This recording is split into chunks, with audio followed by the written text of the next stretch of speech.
What's good, my little lab rats? Today I have a special treat for you. I have a guest here at the Salty Studio where I record Tommy Danger Experiment. I have a New York-based stand-up comedian, the real deal. He is grinding it. He is hitting the stages, hitting the mic stands, hitting the yuck yucks, the jokes, the ha-has. He's the real deal. He's been on the Tommy Danger Experiment before, but that was in a prior life form when we used to do Zoom podcasting. Glad that's over and done with, right? We will never have to see a pandemic ever again, right? But enough the PTSD. Let's get on with the show. Give it up for the one and the only, Jatin, Chhugani.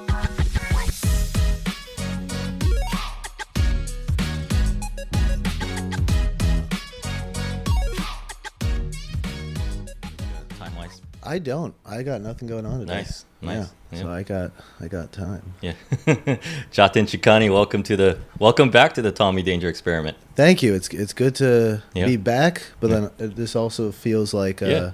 like the first time doing it like for real, like Yeah, doing the real yeah. deal in person. Meeting you for the first time.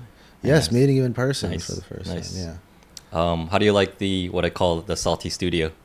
Oh, it's great. Yeah. It seems awesome. Yeah. I was just telling you, super professional. Uh-huh. You spelled my name right, Yeah. which is like that's honestly all I could ask for. Yeah. Like this is all nice, but that I was is- concerned about if I had enough letters for your name.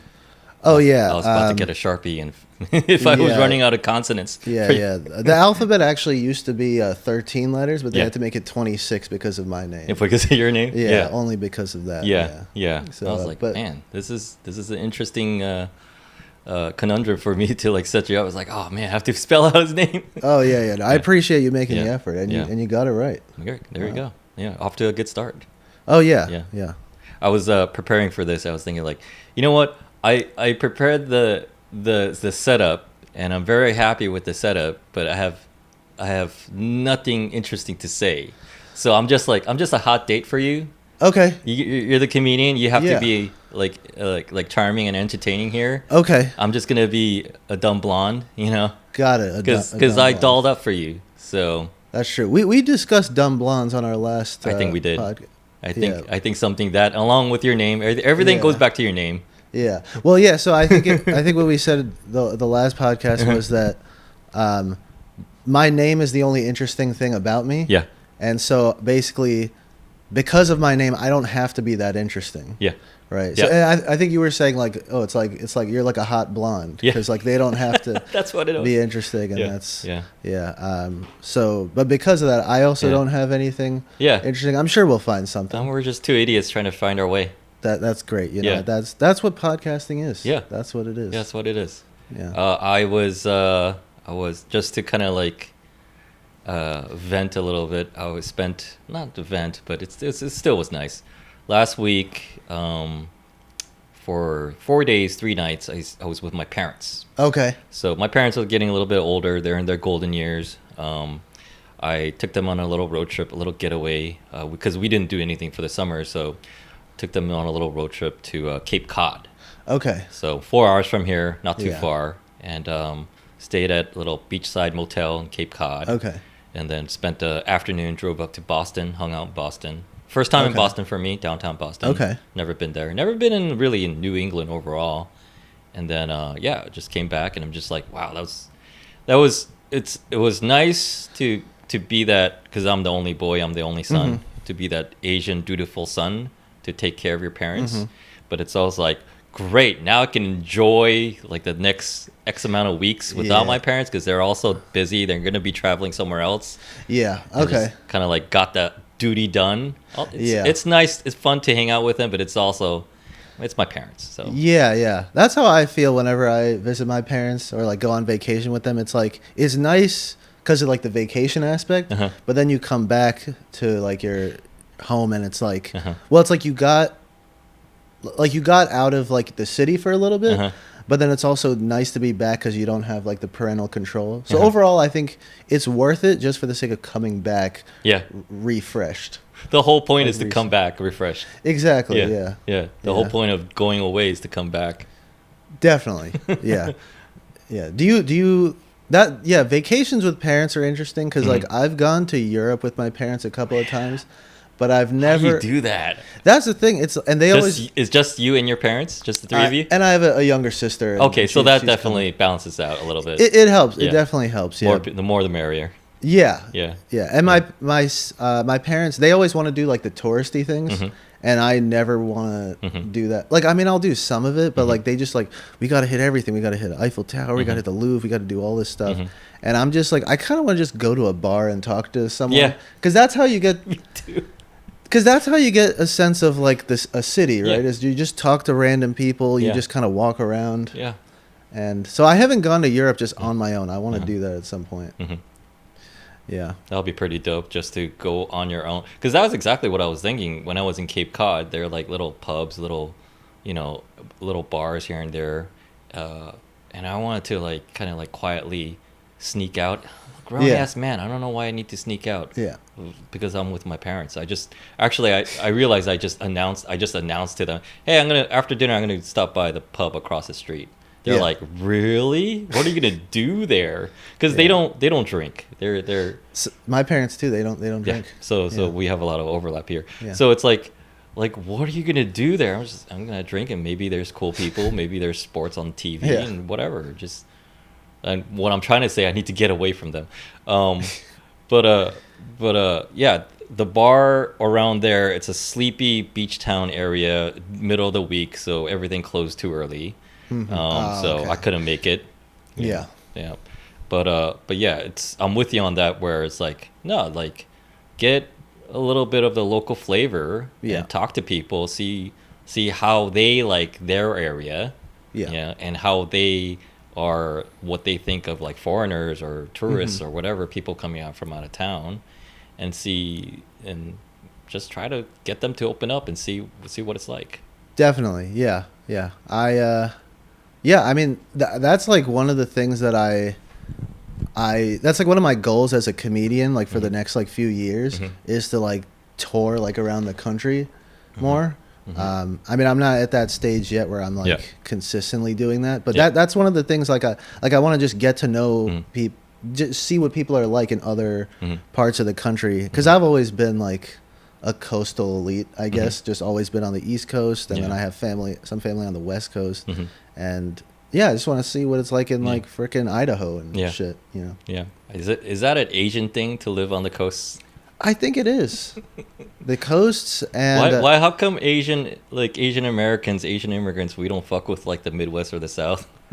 Well, I think there's two big reasons. One is like there's more racism, or at least we assume that there's more racism in those areas. Yeah. And then I think another is like, at least for my parents, I think it's like them coming from India, which is like a, you know, overall impoverished, you know, place. Which my parents weren't like so bad, but I think it's like when they come to America, they're like, we want to go to the best, the quote unquote best part of America, right? Like New York, LA, like the places where people, we're not like Asians coming all the way to America. Like, we're gonna live in Arkansas. That's exactly, thing, you know? Exactly. You know? Yeah. I feel like there's like I know a handful of Indian people who like have moved to Texas. It feels like Texas is like an exception. There's a lot of Koreans in Texas. There's a lot of everybody in Texas. Yeah. I guess because it's so big that you're bound to find someone there. And it's so big and it's so cheap and it's so chill and it's madness over there. My parents lived in Texas for a little bit. Oh, okay. Yeah. So yeah, it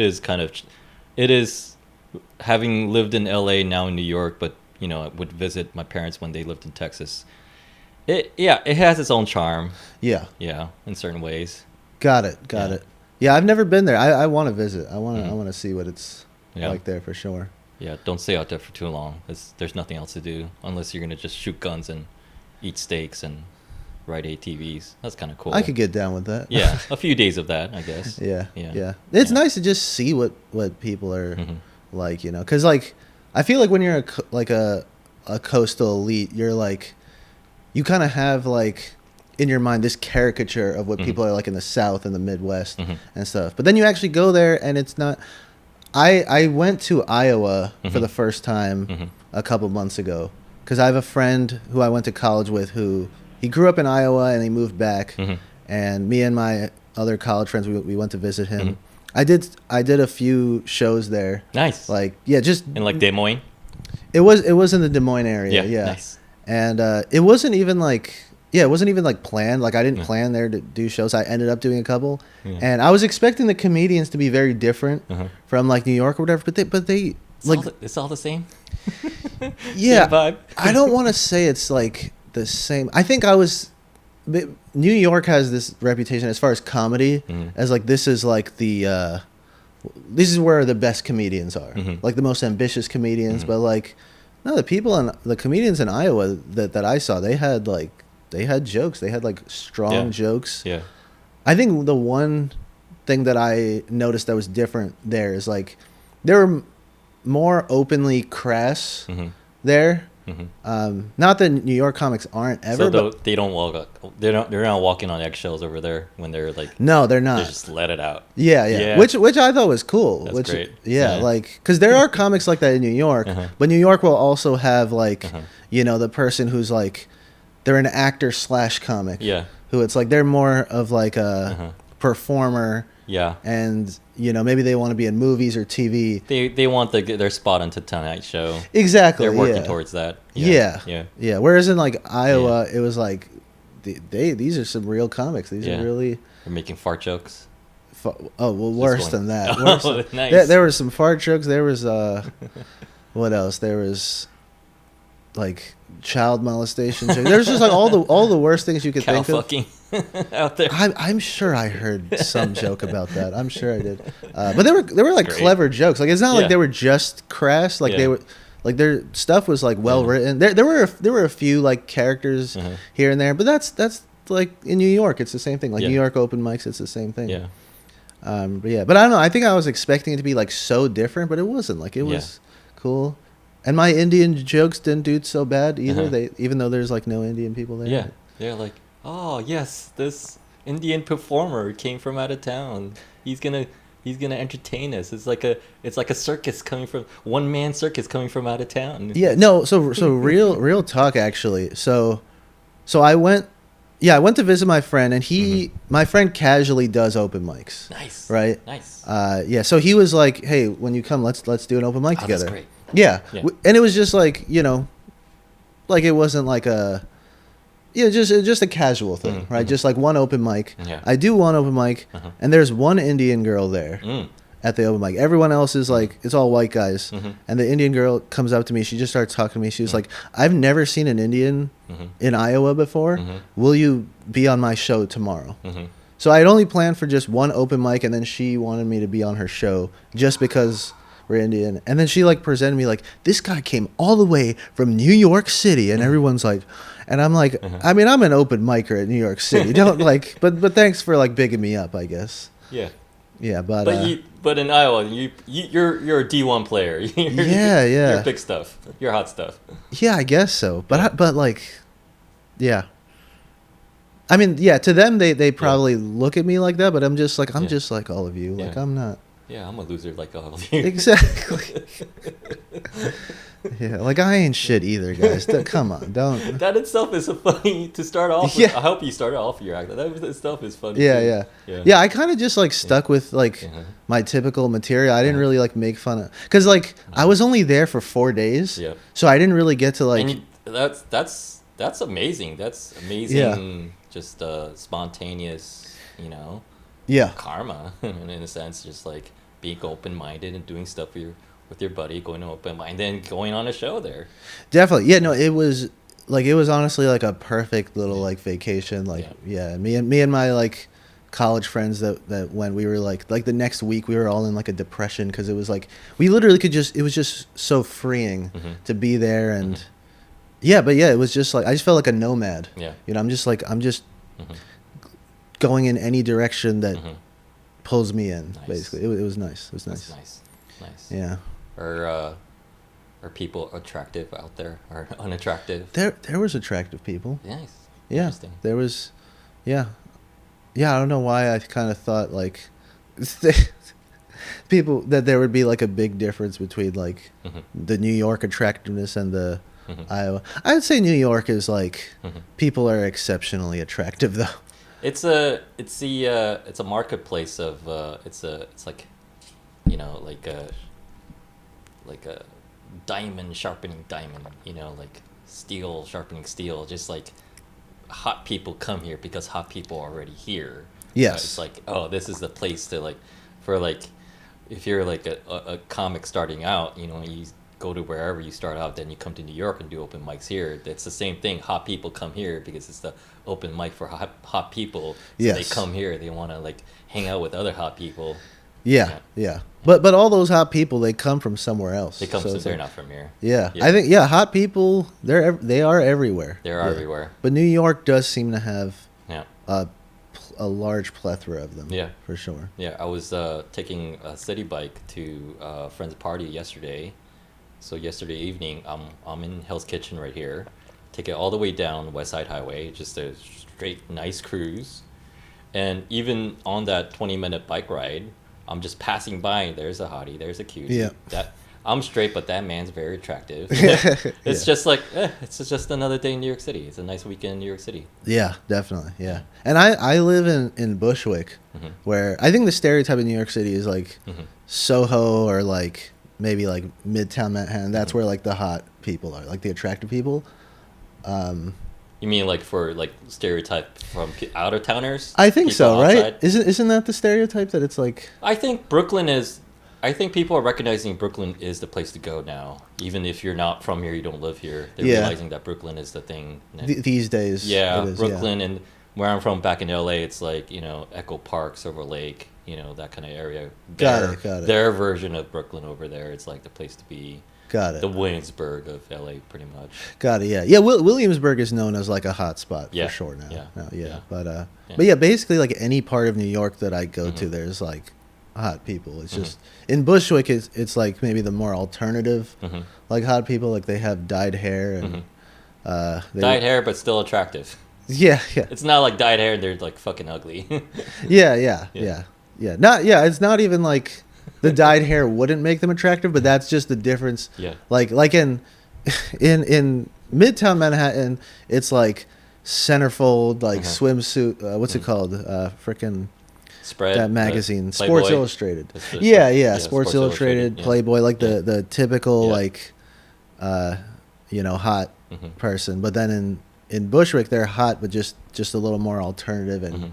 and I guess edgy Mhm. as far as their look. Yeah. They got something on their body. They got piercings. They've got piercings, they got tattoos, and Mhm. yeah, still hot. Hot is hot. Yeah. Hot Hot is is hot. hot. Hot is hot. I was in Denver. I followed my friends. They're. I'm not a crypto bro myself, but I have friends who are crypto bros. So there was this week-long conference. It was called ETH Denver. So it's all based on ETH. And yeah, I just tagged along because like, why not? It's February and I don't want to be in New York City, so I went with them to Denver. Denver Uh-huh. has a lot of hot people, a lot of hot white people. I didn't know. I this. believe it. Yeah. I believe it. All Yeah. outdoorsy, hot people, hiking, Yeah. doing active outdoorsy shit. It was Yeah. great. I feel like Denver and just Colorado in general, like more people are have started to move there. Like I think people Yeah. are in general are kind of in a place where they want to be around nature and mountains and things Yeah. like that, and Yeah. especially white people. Yeah. They're like, yeah, Colorado sounds Yeah. nice. Yeah, it's the well-to-do white people, if they find something, discover something nice, they usually don't want to talk about it. They don't want to let the secret out. So Yeah. I think Yeah. overall there's like this some kind of like zero branding or lack of branding, where it's like the white people who got to Denver know it's a great spot to be in. They're just keeping this hush hush Yeah. like, because everyone's like going to Austin, going to like Portland, back in the day, Portland, Yeah. whatever, but it's like no one's talking about Denver, Yeah. It's like they're keeping a lid on it. This is nice. This is a little conspiracy we have amongst ourselves. Right, right. This is Epstein's Island. Like we're not going to talk about this. This is nice. We're going to keep it to ourselves. Right. And I went there as like these hot people just in their hiking gear and going out, and like I was with my buddy in the Red Rocks amphitheater, outdoor amphitheater, beautiful area, great Instagrammable areas. Yeah. And it's just like, this is great if you're just like young, white, you're about to settle down, Right. have a kid or two, have a Right. dog, go hiking. That's great life out there. Great. Yeah. I gotta check that out. I gotta check out Denver. Yeah. White people are very good at keeping secrets. They are. It's just, yeah. That's something that they. And are we, as Asians, are we trying to figure it out where the secrets are, or what? How are we? Because sometimes I feel like, well, it's like, especially East Asians, especially Koreans used to. Now we're finding our own stride, but I feel like East Asians a lot. We're like trying too hard to be the little brother, the little sister for white people. Yeah. Yeah. No. Yeah. I mean, it's like the whole model minority thing. Is that what it is? I think that's the term for it. I think so. Yeah, I think so. Yeah. Like trying to be like white people. Yeah. Yeah. Yeah.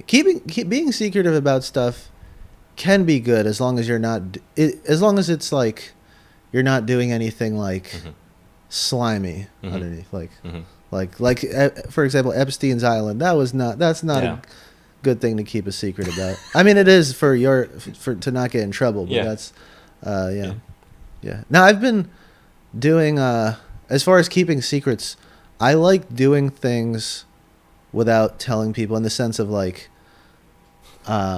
starting a new hobby without telling people. Okay. I've gotten really into doing that. Good, because I want to hear more about this. I'm the exact opposite. Okay. I talk about it, then I start it.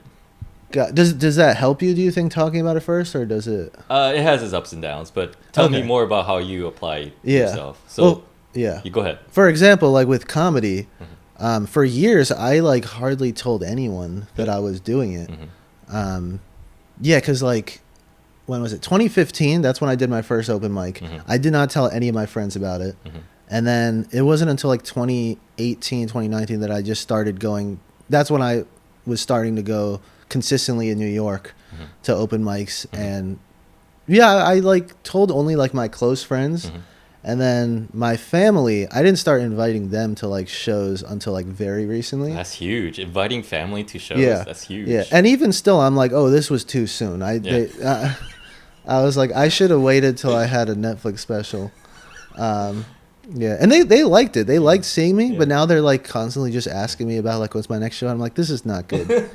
I don't want, like, I did my cleanest stuff in front of you. I want to be able to say what I want. And yeah, I was just about to say, did you do any dick jokes in front of your family? I did not.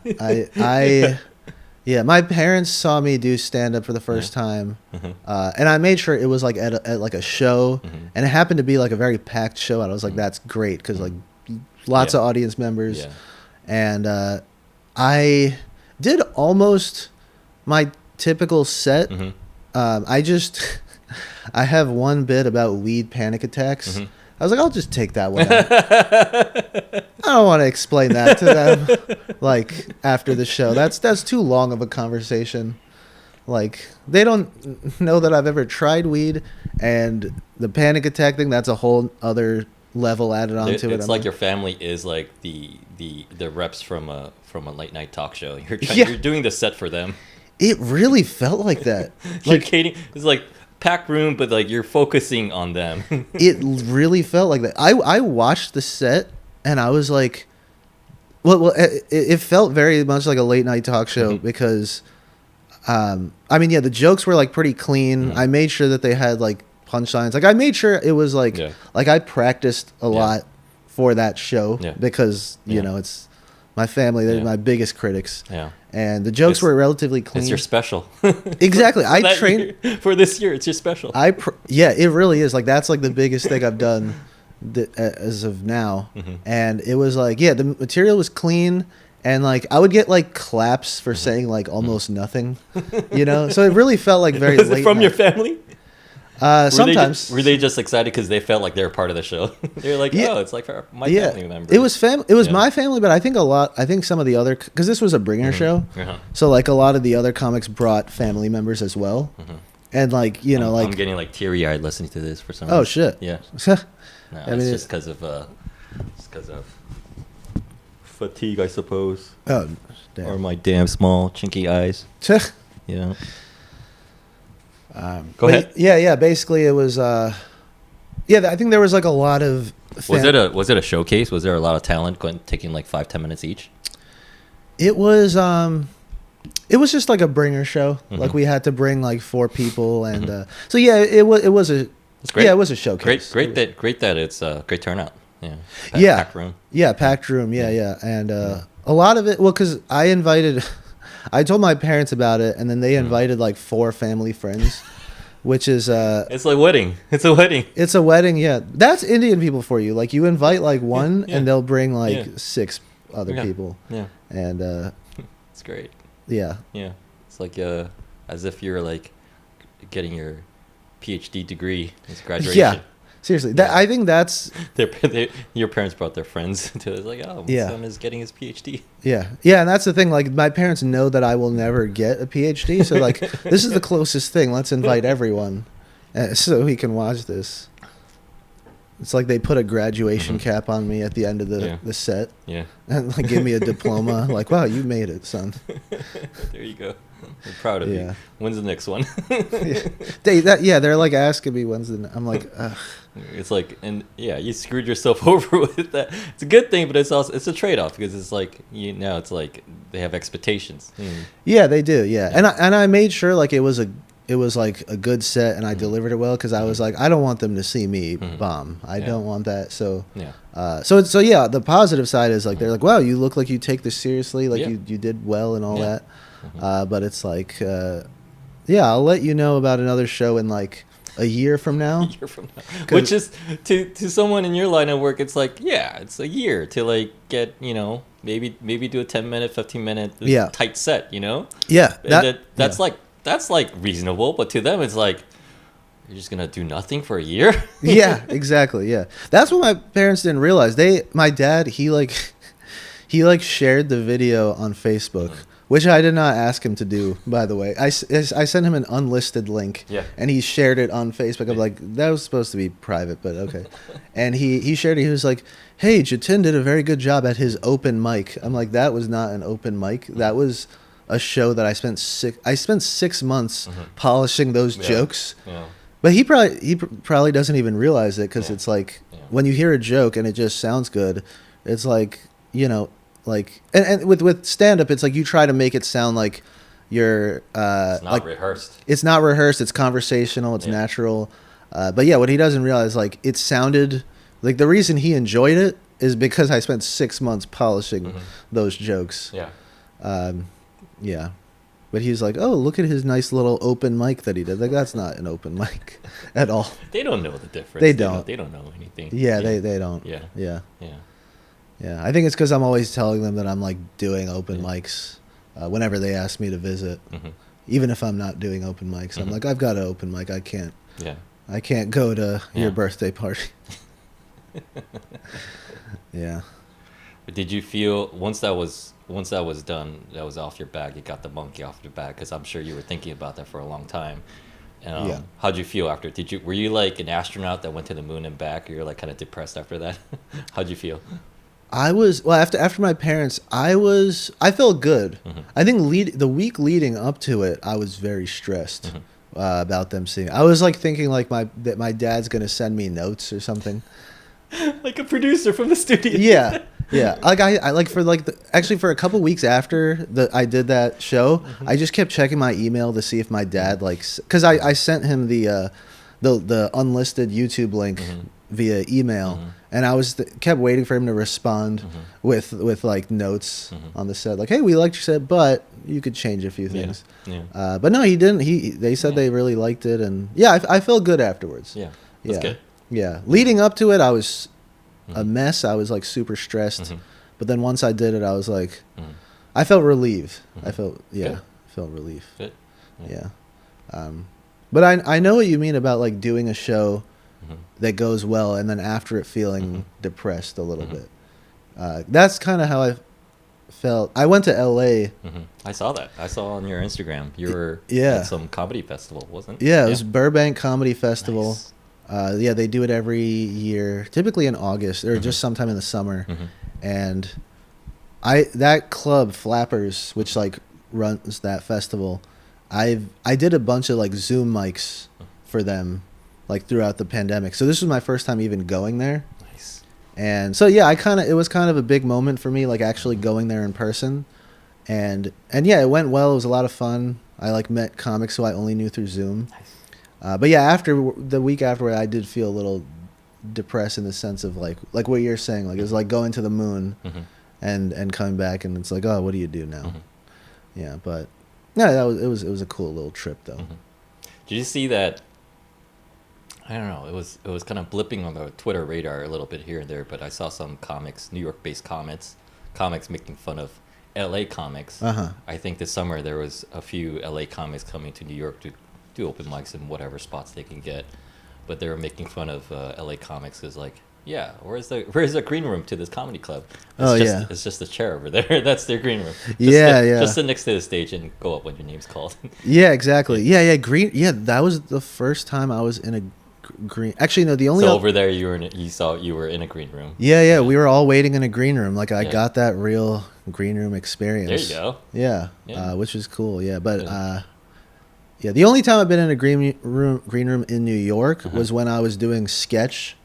Like the Pit, the People's Improv Theater. Yep. They had a green room where I would sit. But for stand up, like it's just I'm just standing in the back. Yeah. Like where there's no lights on me, so they can't see me. Like that's all I'm. Yeah. That's our green room. That's how it should be. Yeah. It's. Yeah. Well, what's your opinion on green rooms? I'm barely an open micer.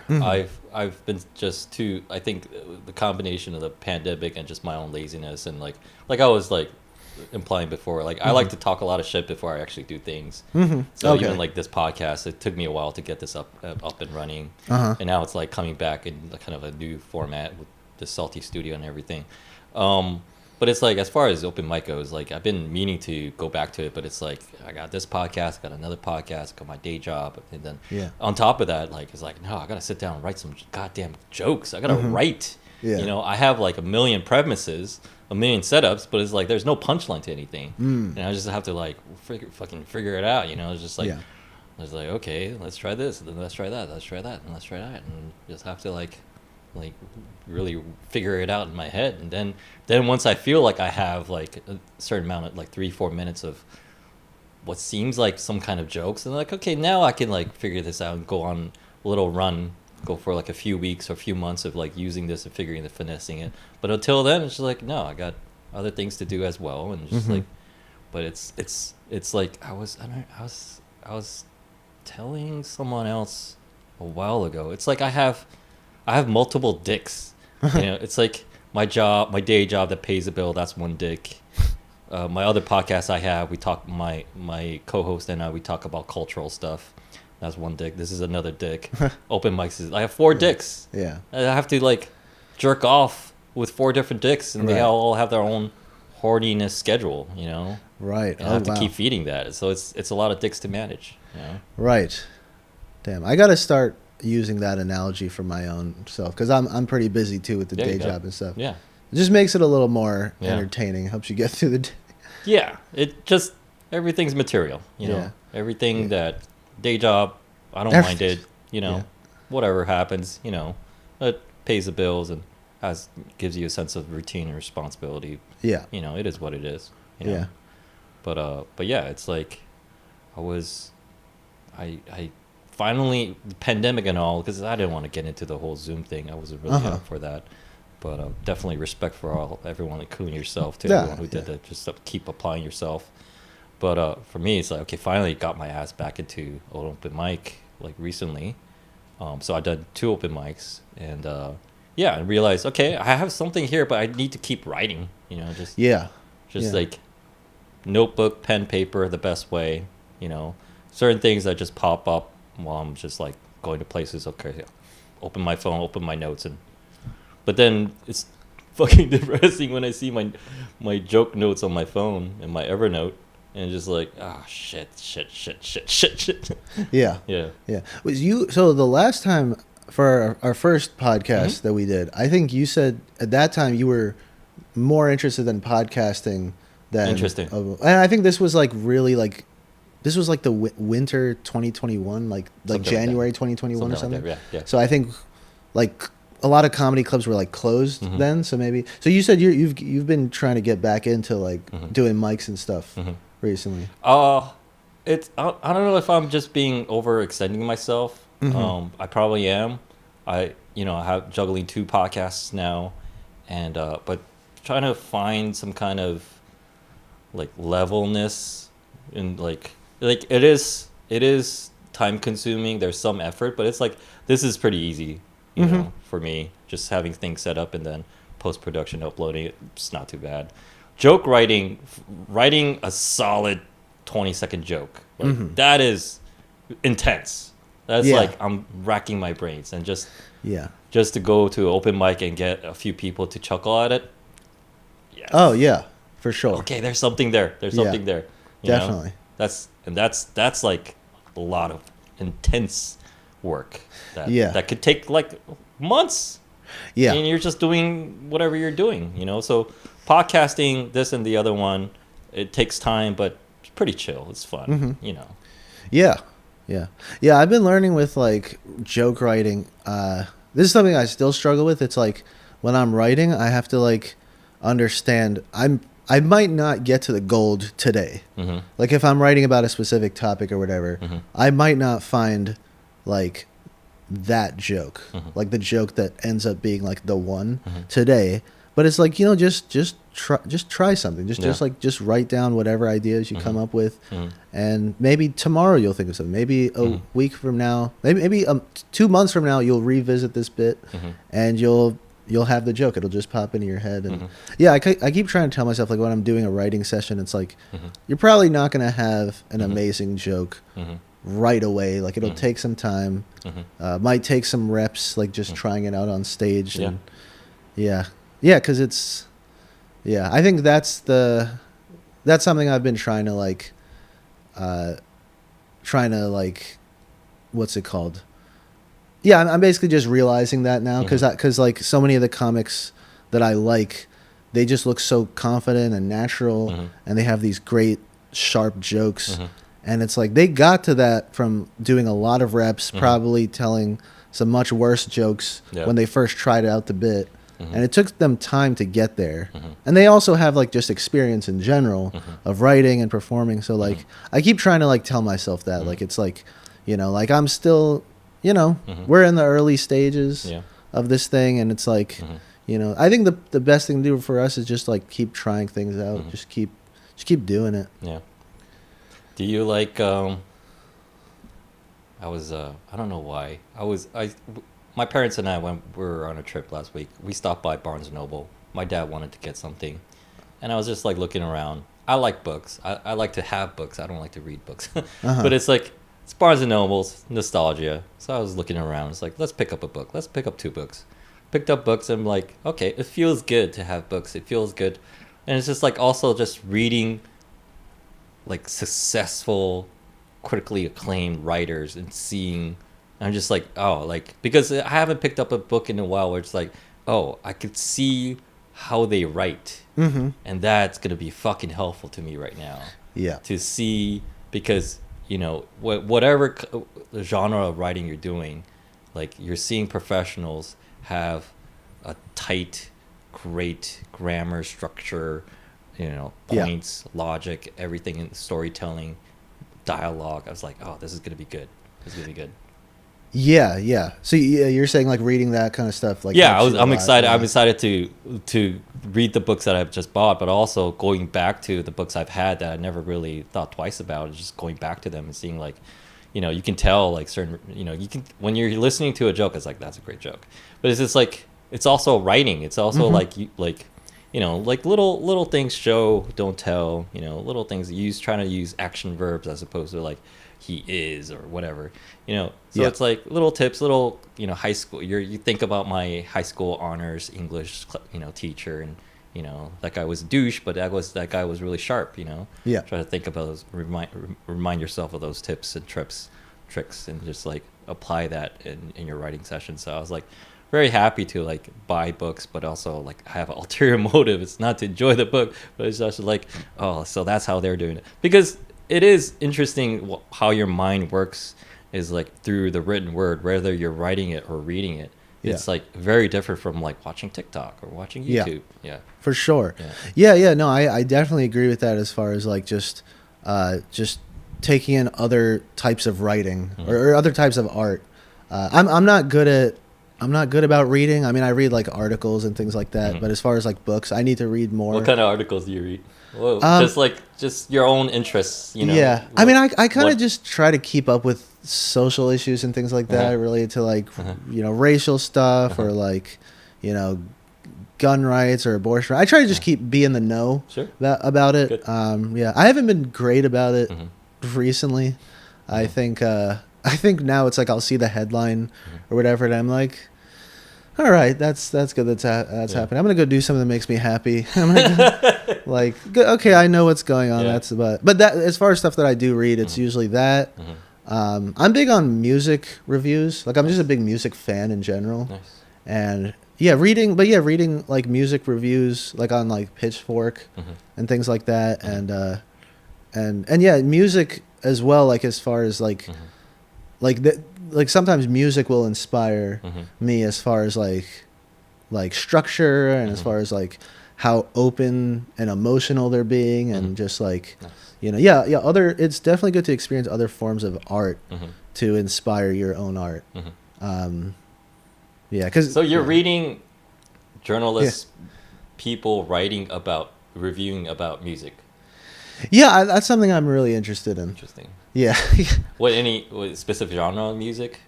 Rap is my favorite genre of music. But I try to listen to everything. Like I mean I listen to like indie rock. I like a lot of like classic rock stuff, metal. Even like there's a few like of the big pop artists, who I like. Like I'm not normally into that, but there's like a few artists here and there and I like reading about that stuff because it's like I feel like art is like it documents like the time. It documents like that specific time. Yeah. Right. And I think good comedy does the same thing. Absolutely. Like it documents like exactly what was going on at that time, like in whatever, 1993 or 2022 or whatever. And I feel like listening to music, but then also like reading about it kind of makes me think like it gives me more of a sense of like where society's at, because obviously I can get a sense of that from talking to people, which helps a lot. But then art, I feel like, as far as just depictions of society, like I feel like, that's part of like what art's purpose is to, and for a lot of times for the sake of like bettering society, like making things better or, Nice.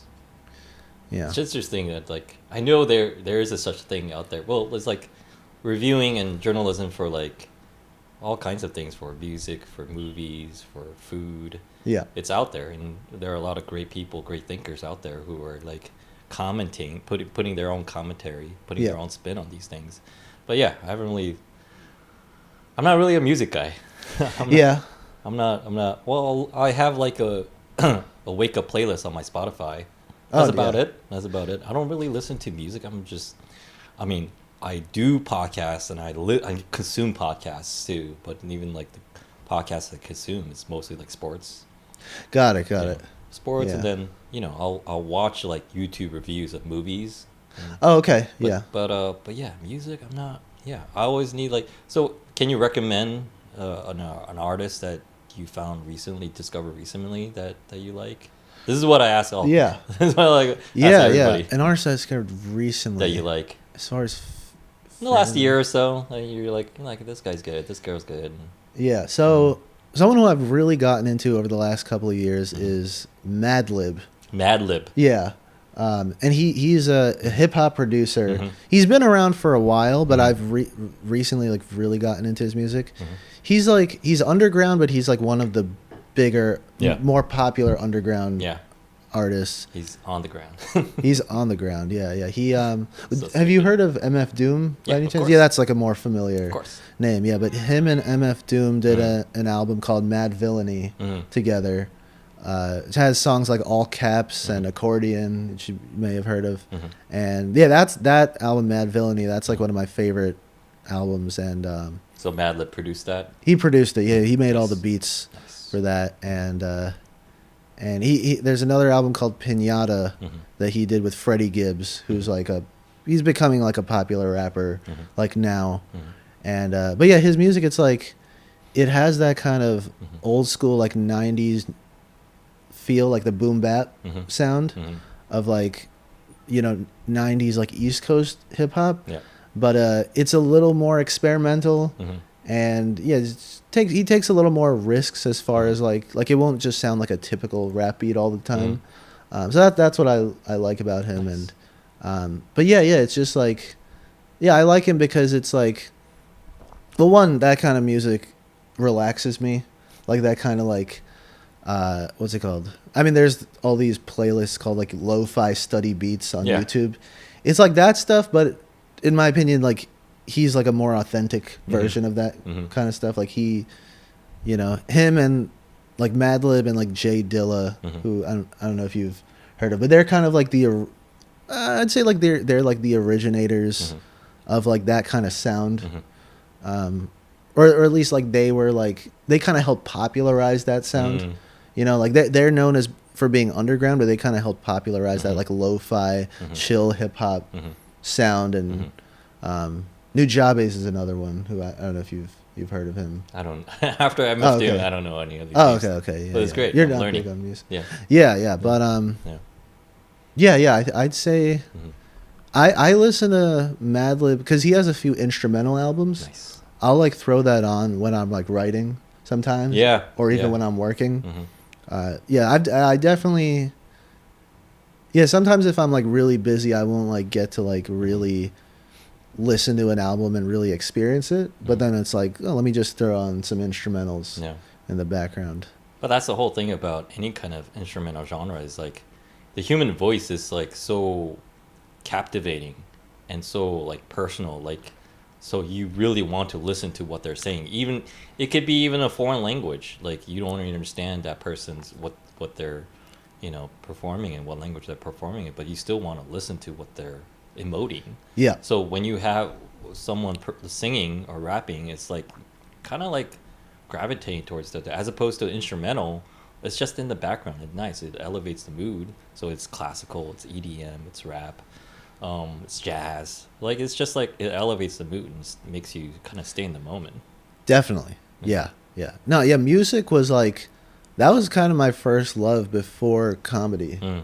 Really. Like I was just like a big music fan, Mhm. and yeah, like I kind of wanted to be like an artist myself, but I Mhm. think comedy ended up being a better fit for Mhm. me, like based on Mhm. my personality. Mhm. But yeah, music I think it hits you in a way that like nothing else What can. would be your '90s gangster rap name?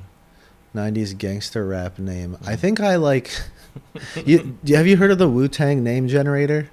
I've heard of it. Yeah, so It's been a while since I played around with it. yeah, I think cuz that's how Childish Gambino got his name. He literally just put his. I think he put Donald Glover into Wu-Tang name generator, and he got Childish Gambino. That's great. Yeah, and I think I tried it once, and I got like Foolish Samurai. I'm like, yeah, that sums it up. There you That go. sums up There you go. exactly who like I it. am. I like it. Yeah, so yeah, it would be Foolish Samurai. Mm. And I probably wouldn't last 2 seconds in the rap game in the 90s. Because, yeah. Like, I would audition to be, Yeah. like, a Wu-Tang member, and Yeah. they would literally, like, Mhm. they would make a skit about Mhm. me where they're just, like, you know, beating the shit out of me or torturing me. Yeah. You wouldn't go toe to toe with Eminem on 8 Mile in a rap battle. Probably not. Not Yeah. unless I'm looking to get my my ass beat. Yeah, Yeah. yeah. I love the movie 8 Mile also. That's a great movie. Yeah. Yeah, Yeah. for what it is and that story and the whole thing about freestyle rap and rap battles, that was great. Definitely. Yeah. Yeah. Yeah. Yeah, it's like it's not considered like a, like I feel like if there's like a list of like, you know, 100 best movies of the, Mhm. you know, of that decade, like the Mhm. the 2000s, I feel like it probably wouldn't make the list, but like the story, yeah, it's just a great story. Yeah, there was like, you know, and I check in with like YouTube movie reviews from time to time, and someone made a great. I wish I remember this person who made that essay. Maybe it wasn't an essay. Maybe I'm putting two things together here, but it's like back in the '90s and into the aughts, the 2000s, like they studios would just make movies for the sake of making movies. You know, it's now everything has to be a comic book movie, superhero movie. Yeah. Now everything has to be a universe. Now everything has to have sequels. It's Yeah. like that's how they make money. But back in the day, oh, what it was is like it's from Matt Damon. Matt Damon was on an interview, and he broke it down beautifully. Where it's like, basically back in the day, they would make money. The studios would make money from DVD sales, but now that business is gone. It's dead. So they have all the more. There's much more risk involved. So they have to like really milk out any movie. So we do any movie now, like there has to be. It's a dead set thing. There's going to be a sequel, let alone like maybe probably a trilogy. You know, so it's like that. These little one-off movies like 8 Mile or like one of my favorites is up there, Michael Clayton. Like these just movies for the sake of making movies. That's like C plus B minus, but entertaining its own right. Yeah. You know, like that's not really a thing anymore. But then again, I said that to one of my friends. But then like, why do they keep making shit movies on like Netflix though? You know, I was like, oh, that's a great point. Yeah. No, it's it does seem like it's becoming like that, and it's kind of sad. I'm wondering if like independent films are ever going to just become basically like the zeitgeist, you know, because like, you know, like the industry, like the movie industry is like, you know, they just want to make money these days, and they don't really care about originality. I'm wondering if like independent films, obviously they have less money, but like will people just eventually be like, oh, these are the best, these are just better movies. And it seems like independent films like over the last like few years have like been winning all the Oscars though, like the best pictures. Interesting. Because Moonlight was, I think, created independently. I think so too. I think even La La Land was as well. I mean, it had Ryan Gosling, but it was like I think produced independently. I could be wrong about that. I don't know. But it's like it's a story. It's a story. Yeah. It's like an not original an action story movie or anything. Yeah. It's not like exactly. Yeah. Yeah, that one. Get Out was I think $1 million budget, like $1 million. Great. Yeah. So like, yeah, I'm wondering if, but the thing is, obviously, like the Hollywood industry, like they have more money and they're more powerful. So you know, so, but I wonder if like people will finally be like, oh, we're gonna watch like the raw independent films that like have heart to it instead of, yeah, I don't know. I'm curious to see how things will be in like 3 years from now even. Yeah, I took just for shits and giggles and just to get out of a rut. I took a beginner acting class over the summer. Nice. It was great. Well, I had a blast. Yeah. It's just like almost 20 of us with the instructor. Instructor was great. 8 weeks every Sunday. Just the very, very rudimentary stuff. Nice. And it was great. We had a blast. Yeah. Did you do it for the sake of getting acting roles, or you kind of just wanted to try it out? Or? Just try it out, see what it is. I always had appreciation for. I don't watch a lot of stuff. I'm the kind of guy who watches stuff that I love over and over again. So and then I always appreciate good acting or acting that just kind of moves me. So I was like, just, you know, it was like back in June. I was just like, well, I want something to do. I want something structured. So I looked for acting classes and just signed up for their first acting class result that came up. And then, yeah, it was a lot of fun. And I might do the next class with some of those classmates in the wintertime. But yeah, for, you know, just performing, I mean, which has a lot of overlap with doing comedy, doing open mics and things like that, of course. So yeah, but yeah, theater, that kind of film and TV is completely different, but theater acting, stage acting is like, it's fun in its own way. Yeah. I went to film school and that's right. Yeah, I had to take an acting 101 class, and yeah, it's just super interesting. Like some of the techniques that you have to use to bring like the emotions out of the actor, and I also like at that time I was like kind of trying to be a director, so I kind of had to learn how to give actors directions to make them like perform the way that I envisioned it and stuff. And yeah, it's really fascinating, and I feel like some of that has helped my comedy a little bit, like just kind of knowing like basically like finding a way to simplify in like a few words what emotion I'm trying to portray. No, acting is a super cool art form for sure. It's a great way to meet a lot of attractive white people too. Definitely, yeah. That's yeah. There was, yeah, like yeah. Before I really like started pursuing comedy, like I was still like kind of like making like short films and things like that, and I'd go to these like networking events, and I'm like, wow, I'm like a 1 out of 10 here. Like everyone is super hot, and you know, they're always nice though. That's the thing with like actors, like they're always being nice and What is it with acting and like just like this? Not like fake. In some ways it is. But it's like this super. Like the instructor was like, I love the instructor because he was super nice, but he also was like real when he had to be. Yeah. But yeah, it kind of feels like when I'm like one time I just for the hell of it I listened to this actor's podcast who had another actor on. Yeah. And it was just a love fest. It was just so fake. There's no substance. Yeah. You know, and I was just like, what is it with Hollywood and just like this like their language, their love language is like being so just coming on each other.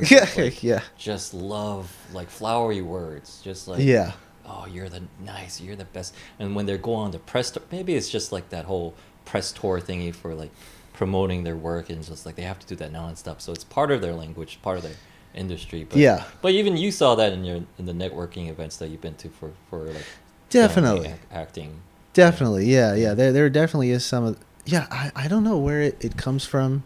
Well, I think so. Jerry Seinfeld, there's like a clip of him on YouTube. He like won an award. I forgot what award it was. I think it might have been. I may have seen this. It might have been for comedians. I may have seen this. Yeah, but he basically said like, his speech. He's like, awards are stupid. They're stupid, and he's basically saying like, you know, all these actors, they win these awards, and they say like, oh, thank you. Great speech. Yeah, I love it. Yeah, and he's basically like, he's like, why? He's like, by the way, why do we like, you know, hold actors in such high regard? Like, all right, ready? 1, 2, 3. Say what we told you to say. And but I don't know. I'm wondering. It's. I feel like actors and stand-ups are so different in that way, because like stand-up is like so much of it is about like being authentic and being honest. No, all the stand-up is as if there's an actor and a writer combined. Yeah, that's exactly what stand-up is. Exactly. But how many actors are also writing their own lines? You know, that's the thing. Yeah. So I think that maybe. Yeah, I think like when you're a performer, like when you're trying to be, maybe their whole thing is like when they're meeting with someone, they're like, I want to make this person feel good. That's the direction that I'm taking it in, right? I'm gonna make this person feel like when I'm acting, it depends on the role that I'm playing. But right now, it's like, oh, this is supposed to be positive, so I'm gonna be very positive. They're also acting in that moment. I think so. Yeah. I found myself.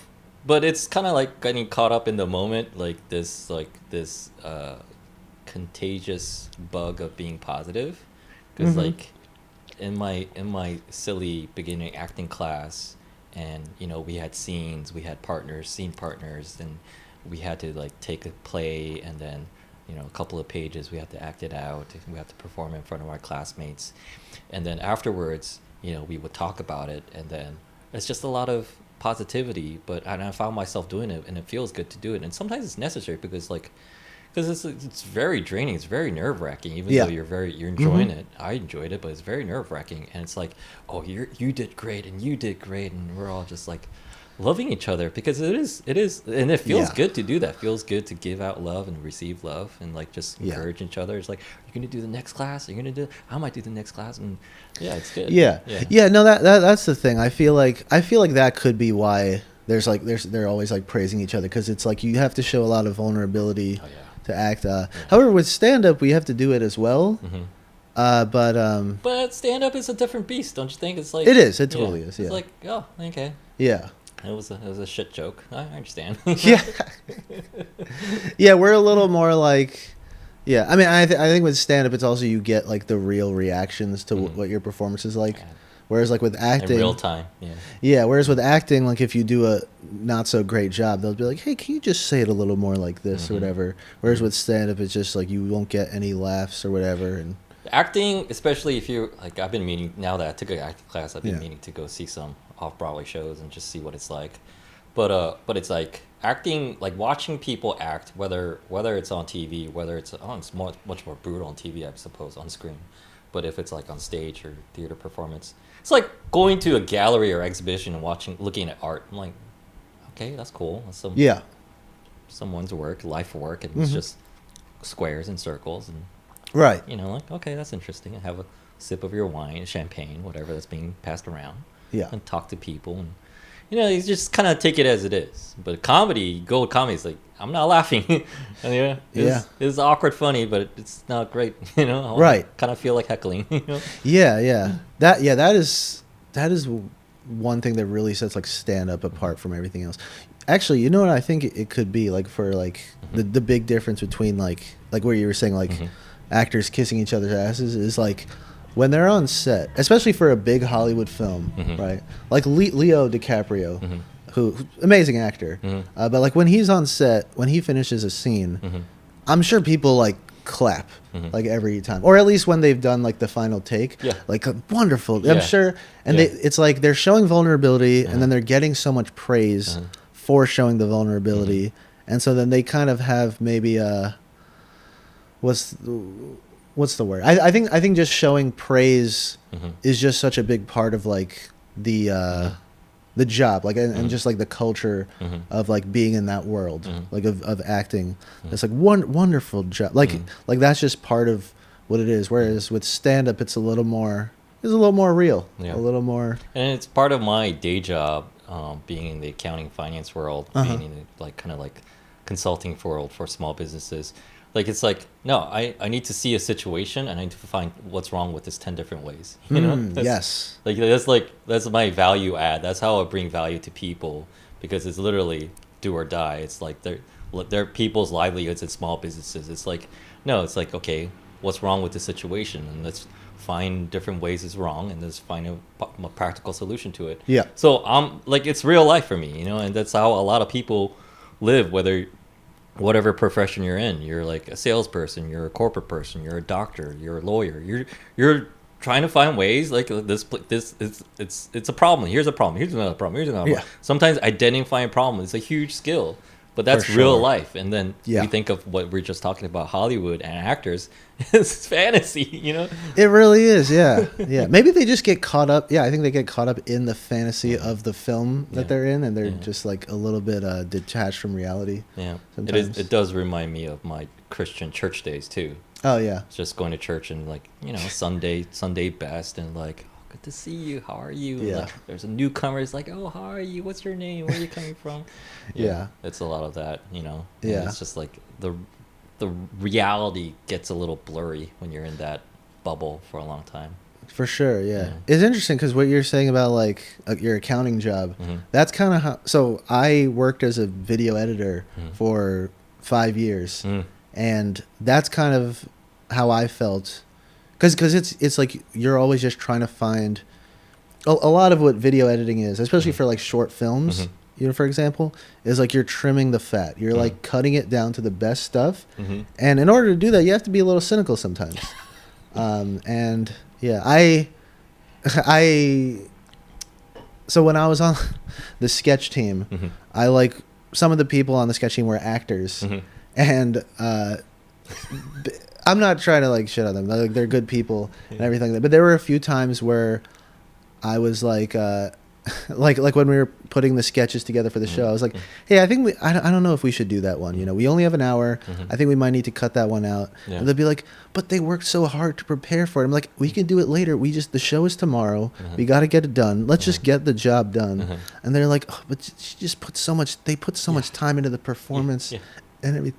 Like, I understand that, but it's like, like if you cut out like one of my roles tomorrow, I wouldn't care. Yeah. I mean, it's not that I wouldn't care. I'd just be like, yeah, that's what we got to do. We got to do. It's not personal. Yeah. It's just we just gotta Yeah. do it. And I think like that's something that I Mm-hmm. notice when I've gone to like networking events and things like that. It's Mm-hmm. like I think I feel like the odd man out kind of because you have to think differently in order to like, because I feel like naturally I'm a behind the scenes person as far as like any kind of entertainment, right? Because like for video production, I was either like an editor or a director.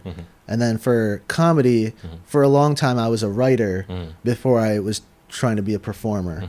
So like I've always been a behind the scenes person, and So you paid your dues in terms of not taking it personally. You know, I think so. It's a group effort, so yeah, I think so. Yeah. Yeah. Yeah. I mean, I still take stuff personally but like when I think one thing I've noticed like with, you know, like in the open mic community, like there was one time I was at an open mic, I stayed the whole time, and the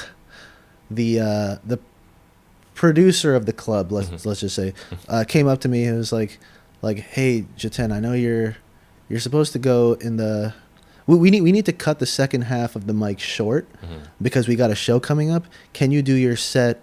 How about I put you on an open mic tomorrow instead? And I was just like, yeah, whatever. Yeah. But I feel like that wouldn't fly with everyone. Yeah. I feel like some people would be like, I paid my money. I came here to perform. I didn't Yeah. like. There are some people like that. Yeah.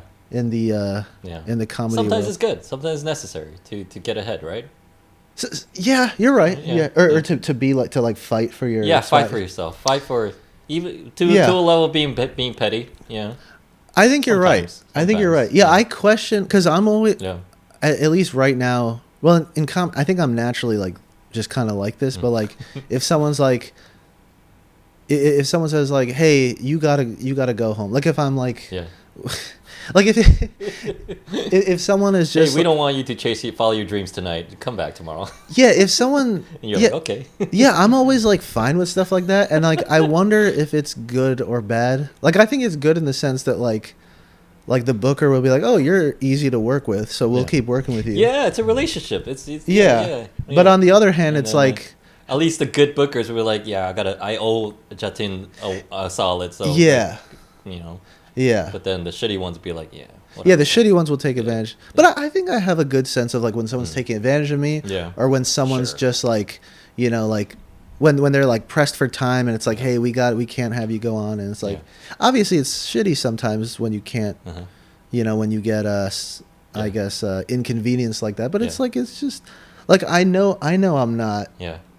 like, you know, a pro Yeah. in comedy yet, so it's like.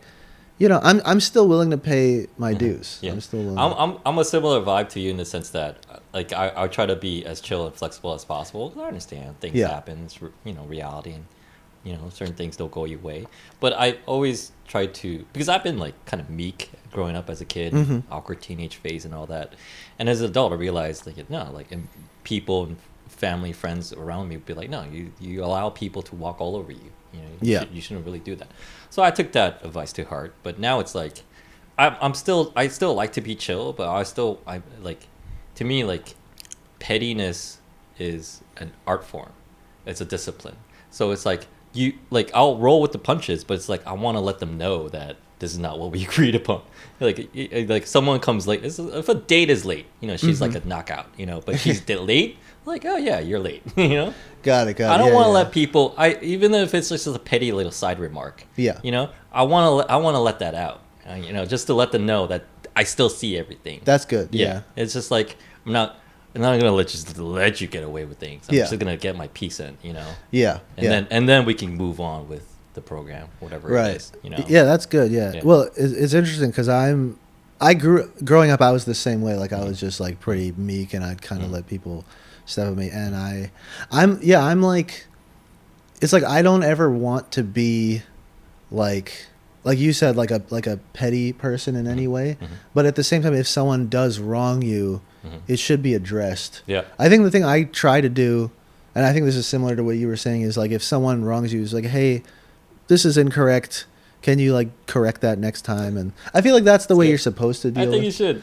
You know? Why is it so hard to do that? It's like, no, this is what we agreed upon. Yeah. It's now. It's like I understand, but yeah, do me a solid next time.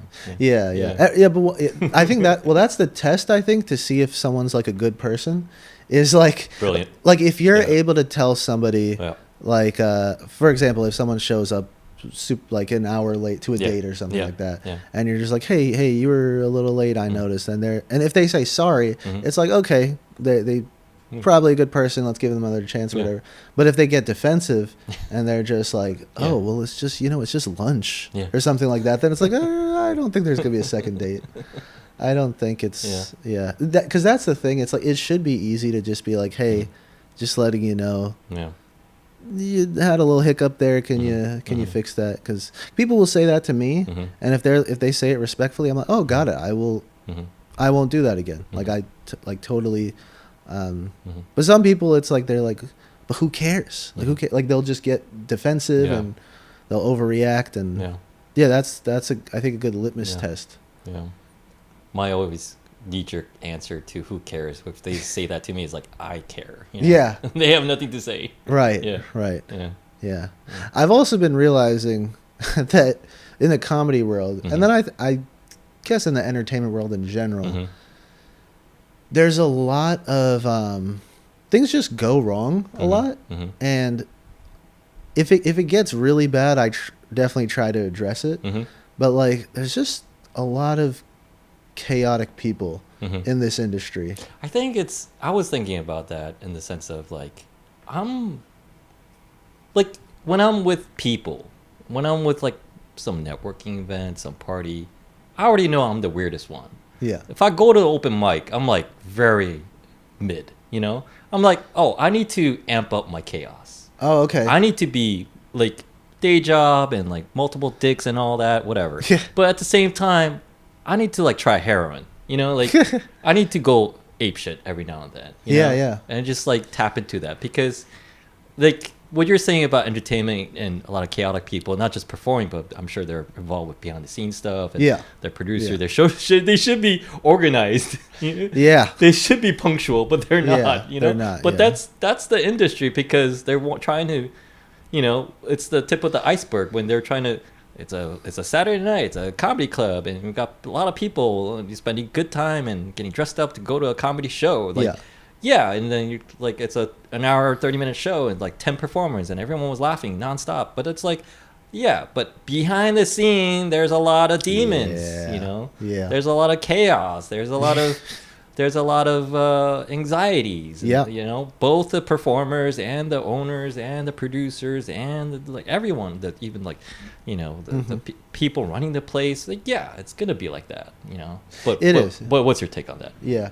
I mean, yeah, my thing is like I'm kind of just starting to realize and this is from like just recently, like just, you know, more doing mics and shows more consistently, and then also just like working like when I was like with film production, like just working with different personalities. I'm just realizing that like, because I agree with you that if someone does something wrong and it's a big inconvenience, like it should be addressed. Yeah.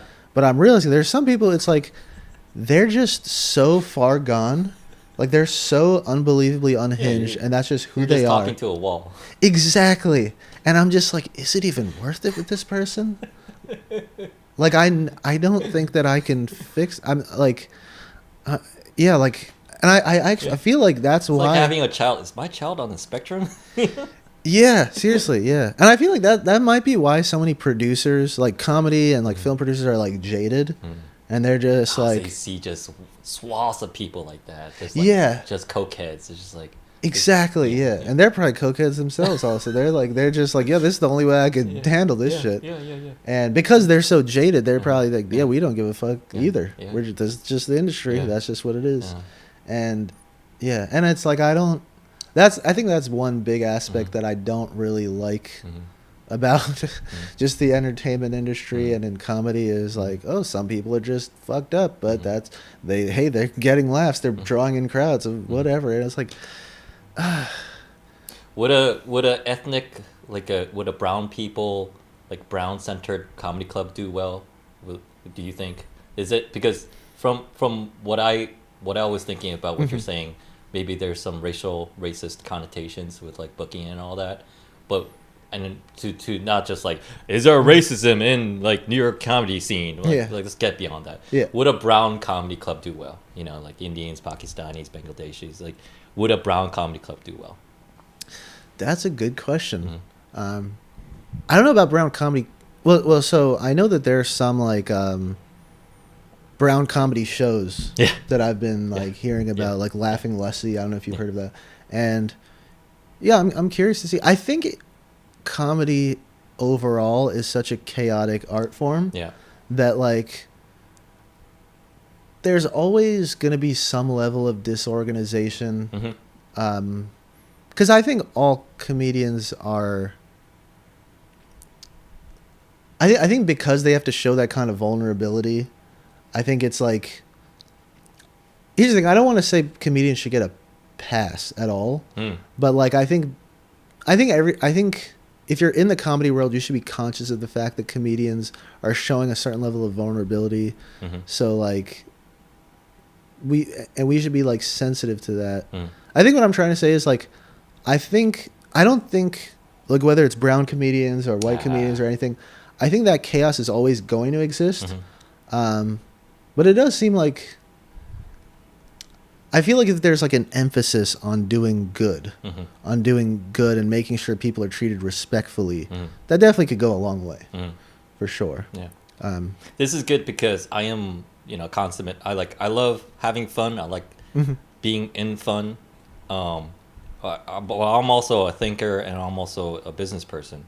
So it's like, I love comedy, but I could see myself owning a comedy club someday, Oh, okay. and being part of that, being part of the scene by just being a club owner. But these are the kind of the perspective, the angles I have. But you laid it out great because like chaos in the entertainment scene, no matter what kind of entertainment, is just going to be lay of the land. You just have to a matter of navigating through it and find everyone's. It's up to every individual who's part of that scene to find a way to make it work for themselves, I guess. Definitely, yeah. I think like for a comedy club to run well, I think the producer or like the owner of the comedy club, like their attitude, I would say probably makes a big difference. Like if the person running the club is like respectful to everyone and is fair, and like I think that goes a long way. Did you know who Mitzi Shore was? Of course. Yeah, like the legend. Yeah, the legend. She ran the Comedy Store for many years. She passed away recently, right? Yeah, I think it was in the last couple of years. It's interesting because I hear her name so often, but she herself wasn't a comic. Like she wasn't talent. Oh, she's like a lot of people in the comedy scene, from what I gather, if they're not a comedian themselves, they want to be way behind the scenes. Yeah. But she's someone that like everyone in comedy, like I feel like most comedians who are like at our level or higher, they know her name and they know. Like she. It seems like the way she ran the Comedy Store. Like had a huge part of like why it was such a successful club and why it has so many great acts. And so to my understanding from what I've heard, this is just based on what I've heard other comics say, is like she was just a super tough and I think very critical of comedians, but in a good way. In a way, it's like we want the best comedians to be here. So you better bring your A game. Like we can't have any amateurs like performing at our shows.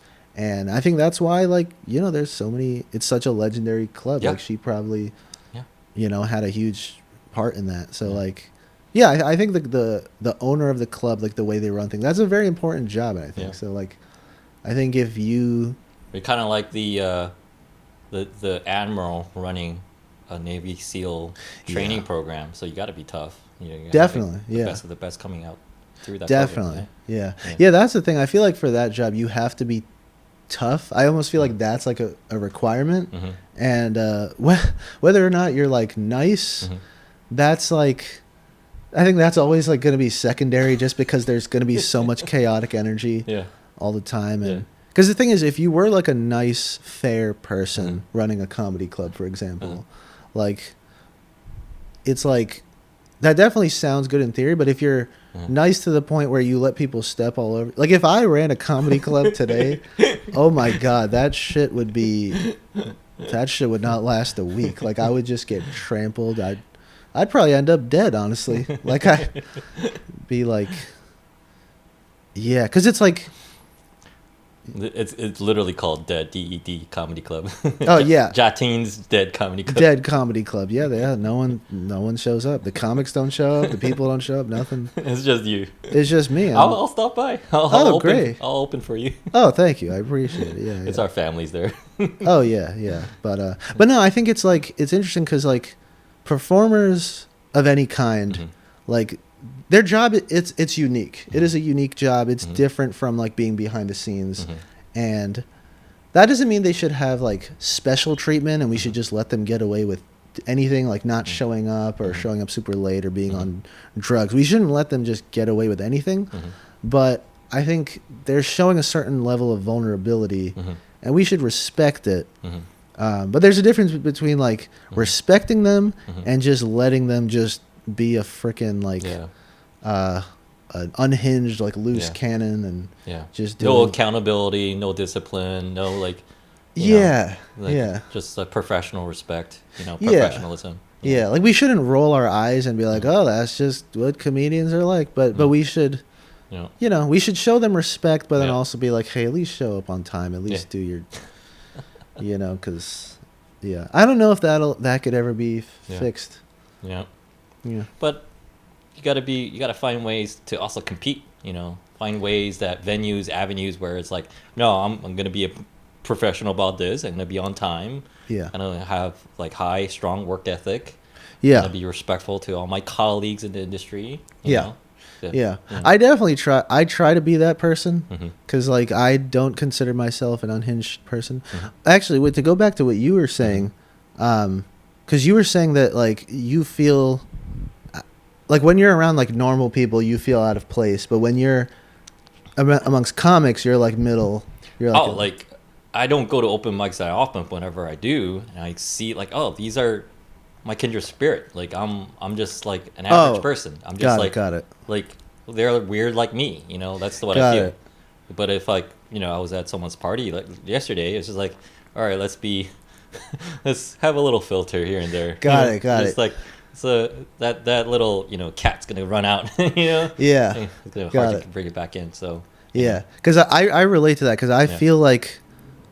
Yeah, I feel out of place like when I'm around like just regular people, but then when I'm with like amongst comics, I mean sometimes I'll like be on the same level as them, but other times I feel like I'm like the most composed person here, which is not always good. I mean being composed as far as like networking and being professional and things like that's good. Yeah. But on stage though, like I go up there and I feel like I'm like auditioning to take Ellen's place or something. So, and like I'm just like, oh, this shit is edgy if I was performing in front of my parents or whatever.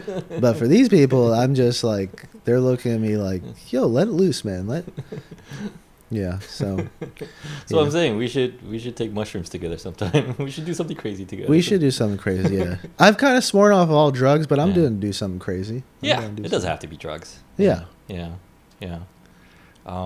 Anything that's off the top of your head that's on like you've been meaning to do that's a little out there that's not really your comfort zone but out of it as far as like outside of comedy or just like anything that so for me I've been once again I talk before I actually do. I've been talking about getting a motorcycle. Okay. So I want to get a motorcycle, be part of that motorcycle vibe community. Yeah. Ride on weekends, things like that. Got it. So anything that you have on your chore list that you've been thinking about, that you've been meaning to take up as hobby, leisure, just for, it could be just a one-time experience, or it could be something that you do on a regular basis. Anything that you'd be curious about? Yeah, I wish I had something. I've contemplated skydiving before. Yeah, I feel like that's something that I would want to try at least once. I feel like people who have done it, they have good things to say about it. So I feel like I want to do that. Maybe climbing like one of the big mountains. Nice. At some point. Yeah. As far as like drugs and danger, I said the word just yeah, I've always been someone who like is just like if I want to have fun, I want to make sure it's not dangerous. And my friends, like some of my friends, they make fun of me for that. Yeah. Because I have like a lot of my close friends, they've done shrooms Yeah. several times before, and they've like They're your white friends. it's definitely my white friends. Yeah, yeah. When I was in Iowa, we it was all like all my close friends who I was with. They were white, and they at one point we went to see these caves like in Iowa. Okay. Right, and I was thinking like, oh, this will be like a nice little like nature Yeah. experience. That's all this will be, right? Like I'll just get to like breathe in fresh air and look at like the nice little the nature like that I don't see in New York City. Yeah. Yeah. At one point, one of my friends, he's like leading the way because he just like that's just his vibe. Like just as far like nature, that's his thing. Yeah, he's the natural alpha. Nature alpha. Exactly. And he's like, oh yeah, let's go in this little cave here. And there's this like small little cave because there's like this big large opening where everyone's walking, but they're like, oh yeah, let's check out this little small little space here. And they go in there, and I'm going in. I'm like, this is like pretty small. Like, is this part of like the exhibition, or is it? It wasn't part of the I exhibition. don't see the ropes. I don't see like yeah. I don't There's see nothing. arrows. I don't see this is uneven ground. Yeah, and it was just like four of us stuck in this tiny cave at one point, and I was almost having a freaking panic Yeah, attack. claustrophobic. Yeah, and my friend who led the way, he's laughing his ass off at how anxious I am. Yeah, like me and one of the other friends, like we were just like freaking out, like this was a bad idea. Why the fuck did we do this? Yeah. And he's just laughing his ass off, Yeah. and so I'm like, I'm going out the other way. I'm Yeah. going back to where we are. But I think that sums up my friendship, like with my white friends, like in a nutshell, is Don't ever take psychedelics. Yeah, no, I don't think that's your jam. I don't think it is. Like it sounds cool. Like as far as drugs go, that is one drug that I would try out, but I don't. I don't think so. I don't. You don't think? You don't think? There's certain people. I've done it a few times, Yeah. and I've had the last time I did it was a bad trip. Like Okay. I was like, I had to call a friend. Just Yeah. talk it through, wait it Yeah. out. But then the next day was a great day. I had a great. But Yeah. but it's just like it's the energy I put in and take it back out. But I genuinely, and I used to be in this after I did it once. I was like, oh, everyone should try it. Yeah. After doing it a few times, especially with the last one, it's like it's not for everybody. Yeah. Yeah. Yeah. I think that's the one. That's the one thing. Because keeping I me from- genuinely enjoy like depending contextually, of course. Yeah. Chaos. Yeah. Like just certain situations where I'm not in control. Yeah. Yeah. I think we all do. I think all humans being. I think for me, as far as like when I think chaos, like when I want to do something exciting, it's just like listening to like an interesting like album or something, like a cool album, or like watching an interesting movie. Yeah. As far as actual like real life chaos, yeah. For me, and yeah, part of me, if this sounds basic, like nothing other than just like Yeah. going to a rave and Yeah. taking too many shots, honestly. Like that's like as far as real life chaos, like that's the most chaotic thing. Because yeah, when it comes to like caves, as I said, and like those same friends, like they go camping sometimes. They'll go camping, and whenever I go, I'm like complaining about like, oh, I have to sleep on the ground. That's so. This is white people camping too. I've literally said that. I like said to them. There's different levels of camping. There's ethnic levels of camping. Yeah. Wait, so have you gone camping before? I haven't kind of gone camping in a Okay. while, but when I would do it, it's like like I'm like rich Asian camping. Oh, Like, okay, When I yeah. would do it with my friends, because I like have like big ass tent. Okay, And I yeah. would like at least a couple of like mats on top of Yeah. the sleeping bags. Yeah. And my friends are like impressed that I go all out. Oh, That's, okay. That's how I do it. Yeah, that's what I gotta do next time Yeah. I do Yeah. it. Because that's really the big problem I have. Like I like nature, but like sleeping like I was just sleeping like on the ground. Like I was in a tent, but Yeah. like there's nothing Yeah. there Yeah. other than like a sleeping bag. But that Yeah. doesn't do anything. It doesn't do anything. Yeah, so yeah, but they didn't care. Like I kept telling my friends like, hey, this is a nice trip and all, but this is some crazy white people shit. Like you guys know that, right? Like and they're like, I don't know what you're talking about. They have no idea. Yeah.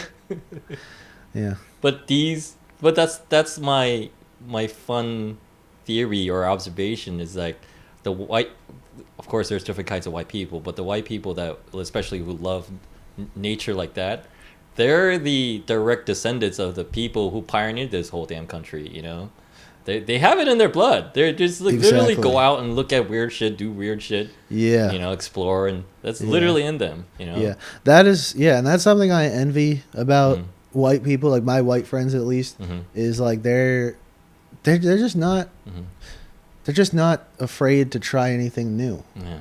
Yeah, and it might be because of that. They're just like, yeah, this is like my land or something. Or they're probably eminent domain. Yeah, they're probably not thinking that, but they're probably like I don't know. I feel like Asians definitely like have some level of anxiety when it comes to trying something risky. I don't know what it is. If it's like an Asian thing, Asian American thing, but we are kind of soft. We're kind of like in a little cubicle of in real life and also in lifestyle as well. Yeah. Is it just Asians or is it all immigrants? That's a good thing. Like Italians, Greeks, Jewish, like do they like try different things? Go. It seems like they tried different things because I have like a friend who's Italian. She's not like afraid of anything, and but I have one of my best friends growing up was Nigerian, and his parents were very strict, and I feel like him and I like we connected because of that kind of stuff, and we like we're hesitant to take like risks. Yeah, and I think it's because of that. I think it's just like we're raised to just like obey the rules all the time. Yeah. And, I feel like that's what it is, right? Like with Asians. Yeah, you can't help but to, you know, even as an adult with all this, you know, agency and independence, but you're still brought up in a certain way and brought up in a certain household. So, you know, for me, I sometimes I oversteer and overcorrect. I try too hard to like get it. I'm still like this. I feel like I'm a fat chubby kid in ESL, so and I hate that about myself. And I'm always trying to do different things and, you know, be different, be unique. And but you know, hanging out with my parents last week, it's just like but sometimes it's like, oh, that's a little too much. You know, just be okay. Be who you are. Be okay. It's okay that, you know, my parents, you know, like they wouldn't. It's great to hear that you're at a stage of your comedic career where you could have a show, bring your parents, bring your family. They could see my parents from even to get over the linguistic barrier because they don't speak a lick of English, even though they lived here for so long. But it's also a complete cultural thing where they want to step inside a bar. They don't go to shows. They live inside their little comfortable bubble. Yeah. So it's like I have to be okay with that, you know. I have to accept that, you know. Yeah. My parents are the same way, you know, and I almost wonder for my parents is because maybe they grew up in India where there's like so much poverty, and my mom grew up in Mumbai, which is like it's one of the most like overpopulated cities probably just in the world. Like, and it's just like you step outside and there's just crowds of people and like it's like, you know, Times Square to the power of like 10. Yeah. And I think now they like live in the suburbs in this like quiet town, and they're probably like, and that's probably why my why they raised me to just like follow the rules, don't play in the street, don't, you know, cause any kind of trouble. And which is funny because when I come across Koreans from Korea, they're much more relaxed. Like if they grew up in Korea and they came here as an adult, you know, they're either in school getting their PhD or they're working but I find them to be much more relaxed and open-minded about things. But when I come across Korean Americans, they're a little bit, you know, straight and narrow. You know? Yeah, I've noticed that about Indians. Like I have cousins who like grew up in India, like who are like my age, and they seem more relaxed, generally speaking. Yeah, and it's a funny thing. Yeah. I think like challenges are. It's good to have like challenges when you're growing up, just throughout life in general. Yeah, like the more challenges you have, the more. I think the better you are at like navigating through challenges, the more happy and relaxed you are as a person. Good point. Yeah, because then it's like you're not fazed by anything, and I feel like that's like kind of a flaw that I've had. Like I kind of grew up pretty sheltered, and so like any kind of like chaos, I just like it just bothers me. That's one of the cool things about stand up Mm-hmm. is like with stand up it's like always a challenge, Mm-hmm. like to get people to laugh, like Yeah. even if you like write a joke that you're happy with and that you think is good, it's like Yeah. it might not get a laugh at this mic. It's almost never not easy, you know. Yeah, exactly. Like it's always a challenge. It's like you're right there, and that vulnerability is kind of good in a way because it Mm-hmm. like they're er, with bombing at open mics, which when you're an open micer, it happens. Yeah. It happens to all of Yeah. us, and it's like sometimes I'll bomb and I'll feel really bad about it, Mm-hmm. but like every once in a while I'll be like just in the zone, just doing lots of reps or whatever, Mm-hmm. and I'll have a bomb where like or I'll just like I won't get that many laughs, and I'll leave, and I'm like, no, that's just like another day. Yeah. That's just like I won't feel bad about it. I'm Yeah. just like, well, I'm just gonna go grab a Yeah.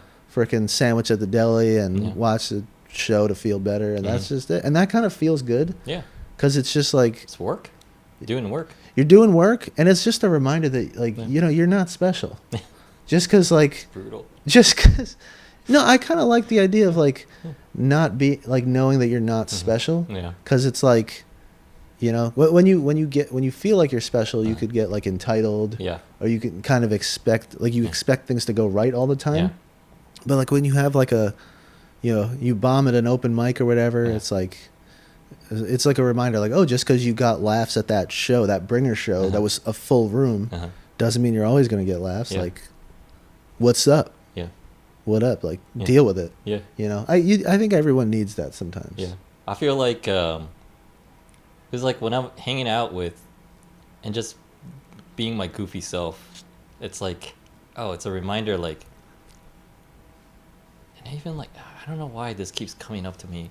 I was at this Asian networking event, and I guess it's like, you know what they talk about with like pandemic babies or pandemic toddlers, like they don't know how to socialize because they've been cooped up for the last 2 years. Yeah, yeah. So I met like pandemic 20 something people just out of college. Mhm. They just don't know how to socialize an adult. Or maybe it's just this dude in particular. Mhm.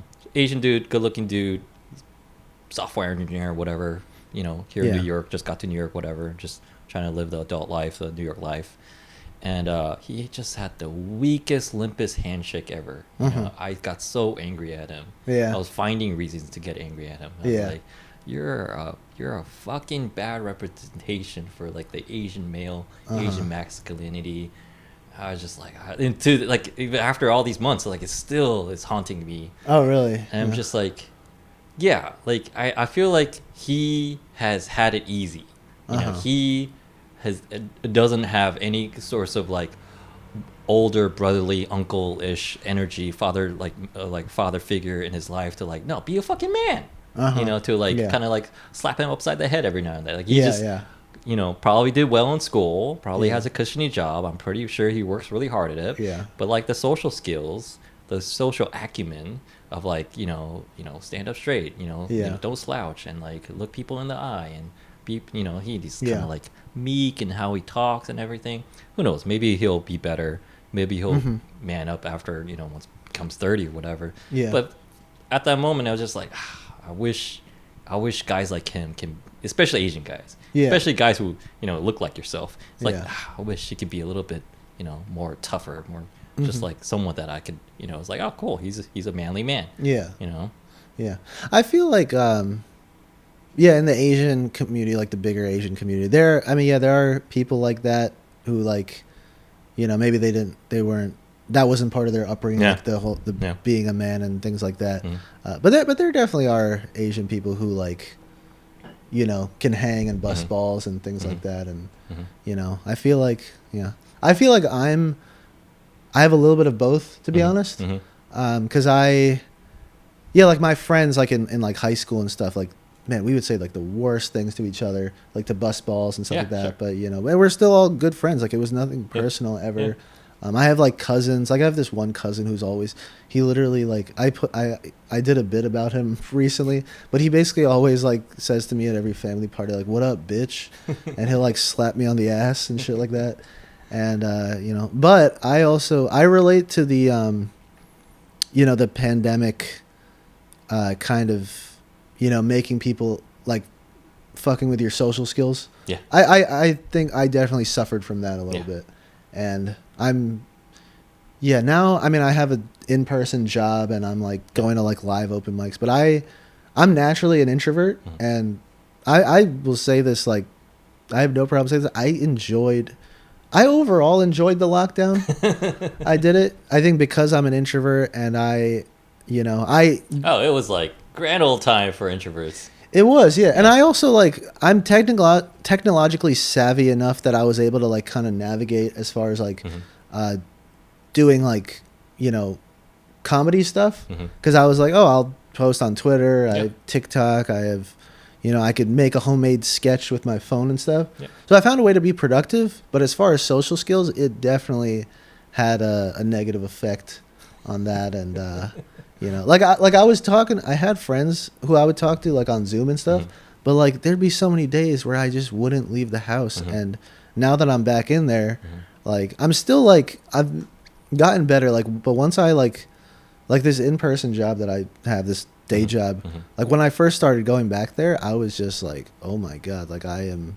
Oh shit, you're thrown into the deep end. Yeah, I'm throwing Like exactly. Eye contact, walking by each other, and all Yeah, that. yeah. And I'm so glad that masks are required, just because I don't want to show you all my mouth right now. Yeah, no, actually, masks are that I never. While I enjoyed the lockdown, I never enjoyed masks. I never thought that was fun. Yeah. But yeah, no, the pandemic definitely had an effect on people, and and the younger generations who like, for example, are like given iPads at a young age. Like that's the whole thing. Like those, those kids like who had to like, who already can easily get lost in technology. Yeah. Being just like stuck in their house all the time. Yeah. It's like, yeah, I'm sure it had a huge effect, and I hope that like, people like that can recover. Like people who like were like, whose social skills were just like, are just shit now, like because of the pandemic. I hope they're able to recover, because like, yeah, it's true. That's a real thing. I hope people get better, but I'm also like very petty in the sense that it's like everything is a competition. I'm not that competitive, but like certain things where I feel like I have a leg up, I'm like, yeah, I hope you stay shit and I get better. I hope I can gain from whatever, like from handshakes. I don't know. Yeah. But it's just like, I hope I can like, even in that way, Yeah. it's like sometimes I think like, like I'm this like very average Asian guy, it's just like, I have to find ways to be like excel, just be a little bit better, Yeah. Yeah. Yeah. I mean, it depends, because it's like, because some people I think are just like, yeah, I think I have sympathy for the people who are like, they want to do better, but they were just like affected by like the pandemic and the lockdown, and their social skills were affected. But like they want to be better. Like those people who like have to have that challenge, I can sympathize with that. I mean, because it's like a personal thing.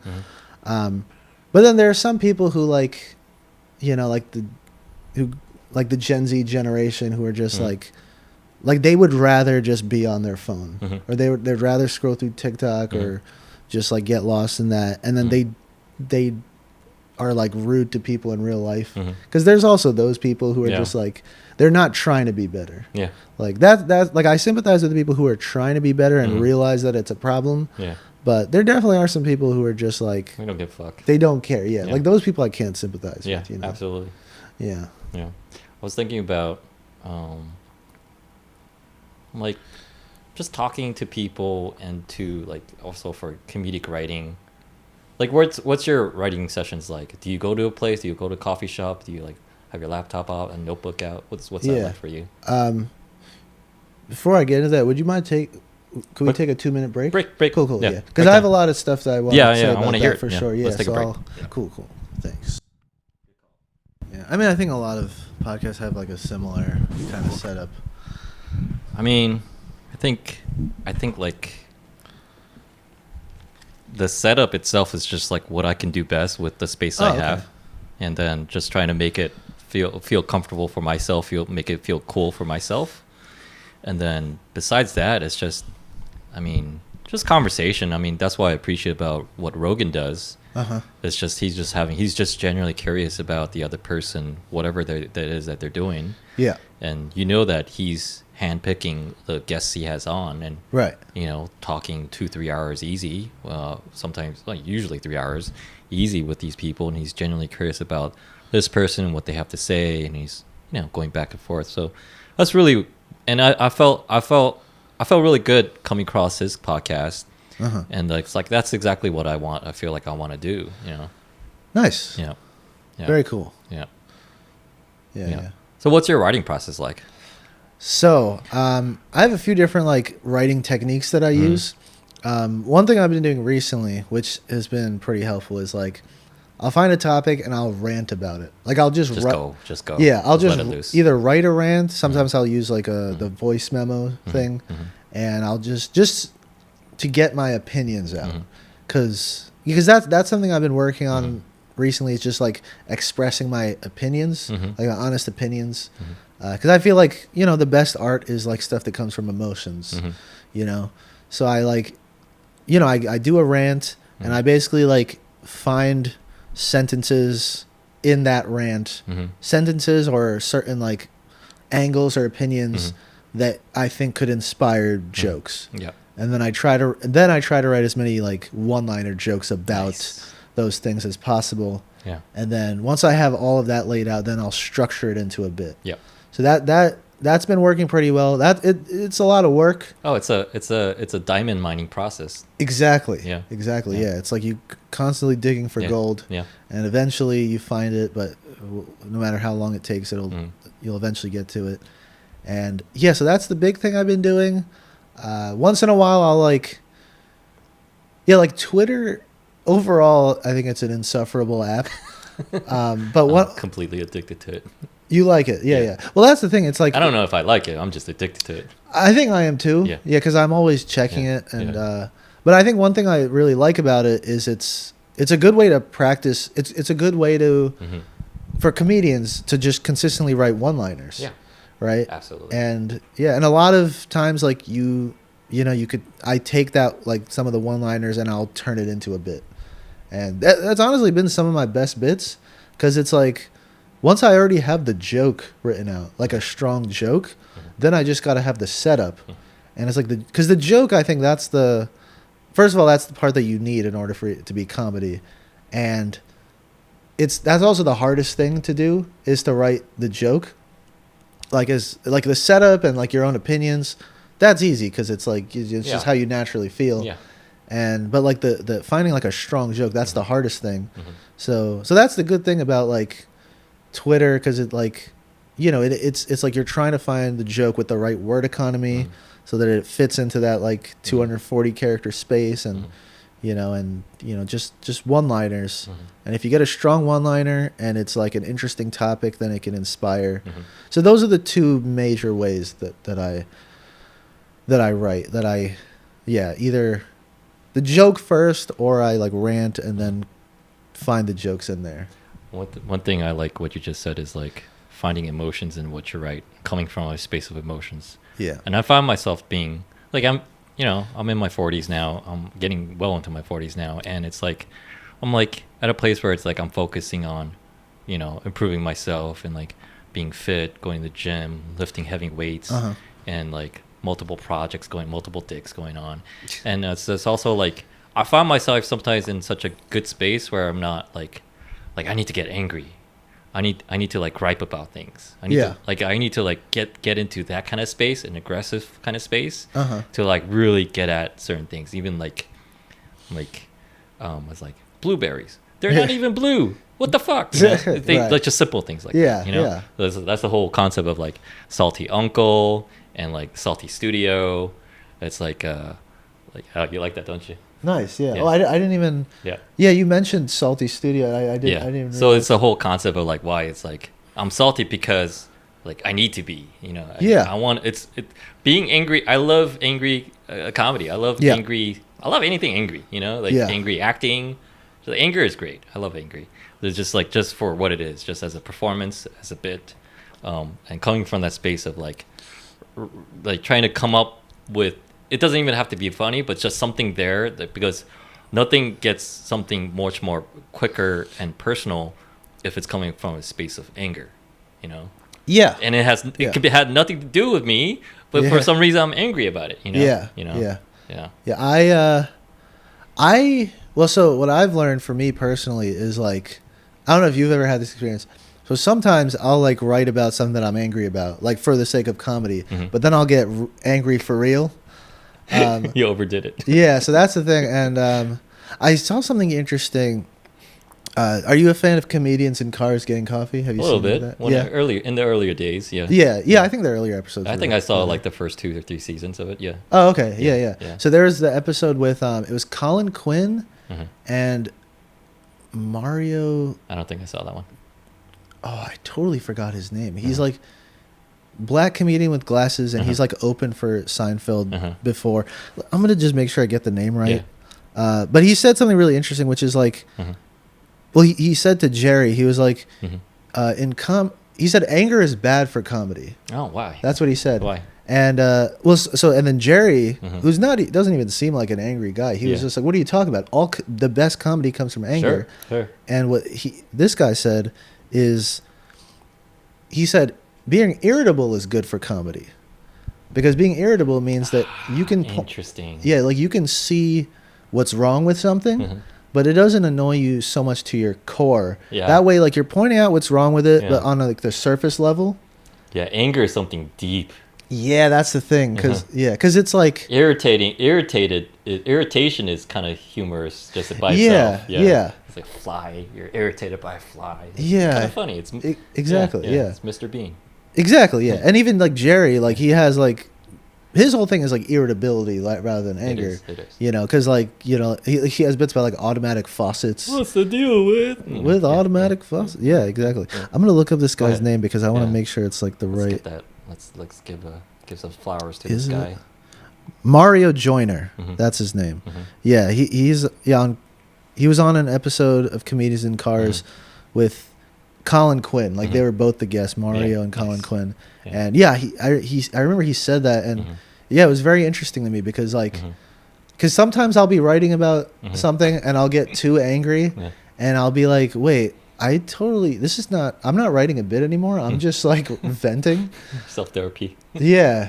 So it's like, I think it's like you kind of have to be angry on a surface level rather than on a deep level. As a tool. Yeah, exactly. Yeah. And I think that's why for me, it helps when I'm writing about, like if I'm writing about something that really upsets me, it helps if I'm a little bit far removed from it. Yeah. Like something that happened 2-3 years ago that made me angry back then, it's easier for me to write about it now. Of course. Because back then it was not funny at all, but now it's like okay, I can. Yeah. I'm like detached from it. Yeah. Like, well, this isn't really something that makes me like angry, but like I was talking about earlier, like my weed, like I have a weed panic attack bit. When I was having that fucking weed panic attack, that was not funny at all. It was the opposite of it. But now that happened like 8 years ago. So now I can make fun of it because I'm removed from it. I can look at it from an outside perspective. Because I feel like with comedy, you kind of have to look at things from an outside perspective. And when you're like deeply angry about something, you can't really look at it from that because you're like connected to it. And, I feel like you have to like, because you have to look at it kind of objectively. Yeah. That's great. That's great fiction writing, whether it's first person or third person. Definitely. Like kind of like having different angles, different scenes. Yeah. Like George Carlin said that I'm name dropping a lot. I mean, I haven't met these people. These are just quotes that these are people we admire. Exactly. Yeah. But George Carlin said in an interview, I think he said this a few times. He was like comedian. Basically, the world is a circus, right? And it's a circus with a freak show. And comedians, what we do is we just sit back and watch the freak show and take notes, and then we report on it. Like that's what we do. Like everyone else. Yeah, that's good. Everyone else is like part of the freak show, right? And like we're just sitting back and watching and just reporting on what exactly is happening. Yeah. And yeah, I feel like that perspective is like the best thing for comedy because like, you know, obviously like comedians, just like everyone else, we have strong emotions, but like for comedy, it's like you kind of want to look at it from like the outside. Yeah. So Like I a little off topic, a little change of subject, but I randomly came across it's something that's just on top of my mind. I think because of the YouTube channels, a little bit of like incel stuff you can call it, a little bit of like masculinity stuff that you can call it. That's what I kind of get into on YouTube, along with like World War II and like fixing old Chevy, right, things like that. This one guy, the title of his YouTube piece was like, in 2030, 45% of women will be single and childless. Like, that's interesting.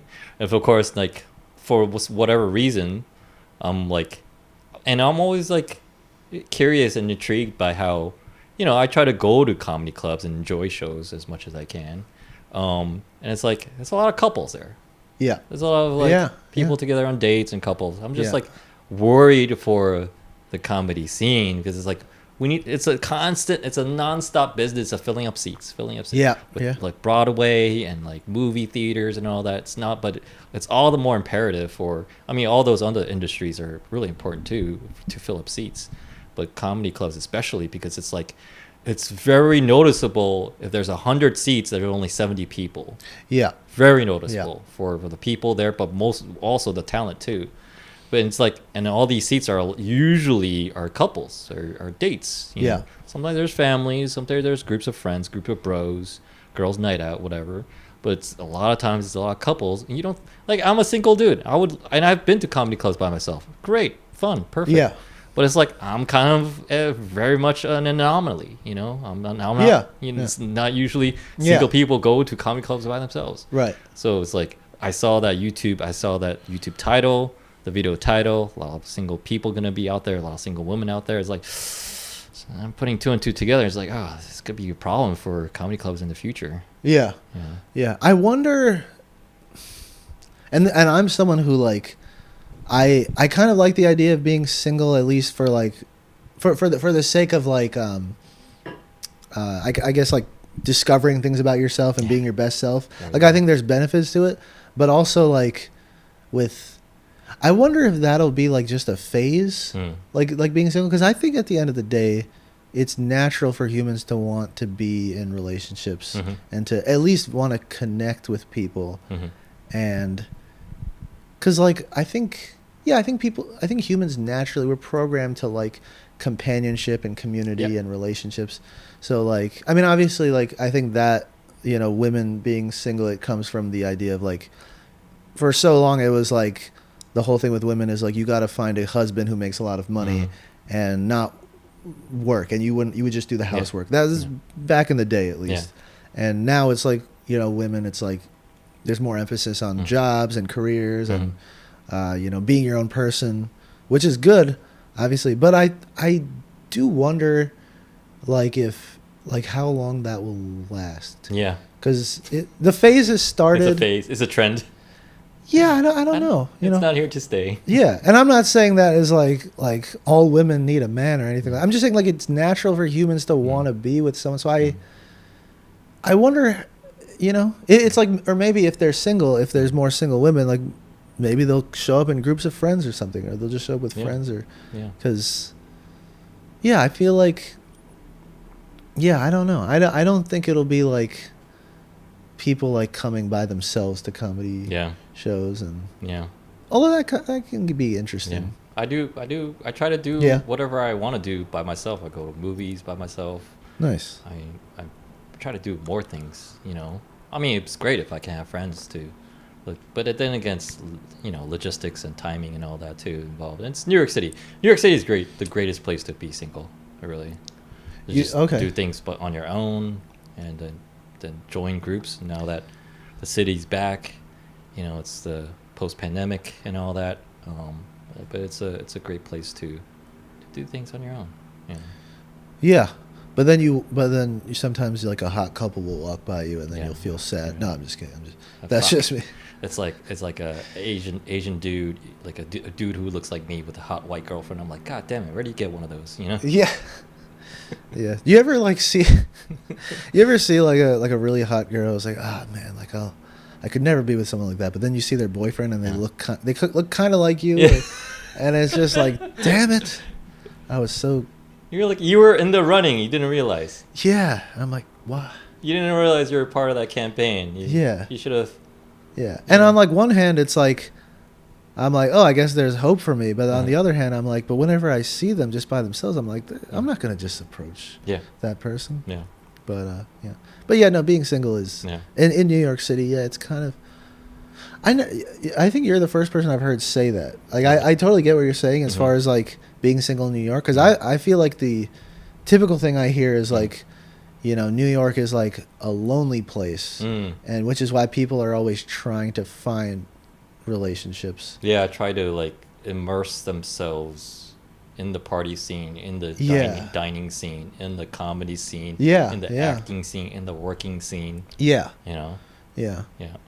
But it's like, for me, it's like, put a little positive or neutral spin on it. Is a little positive spin, I guess. Yeah. You know? I think I'm someone personally who like, I'm like so introverted that I like doing things alone a lot.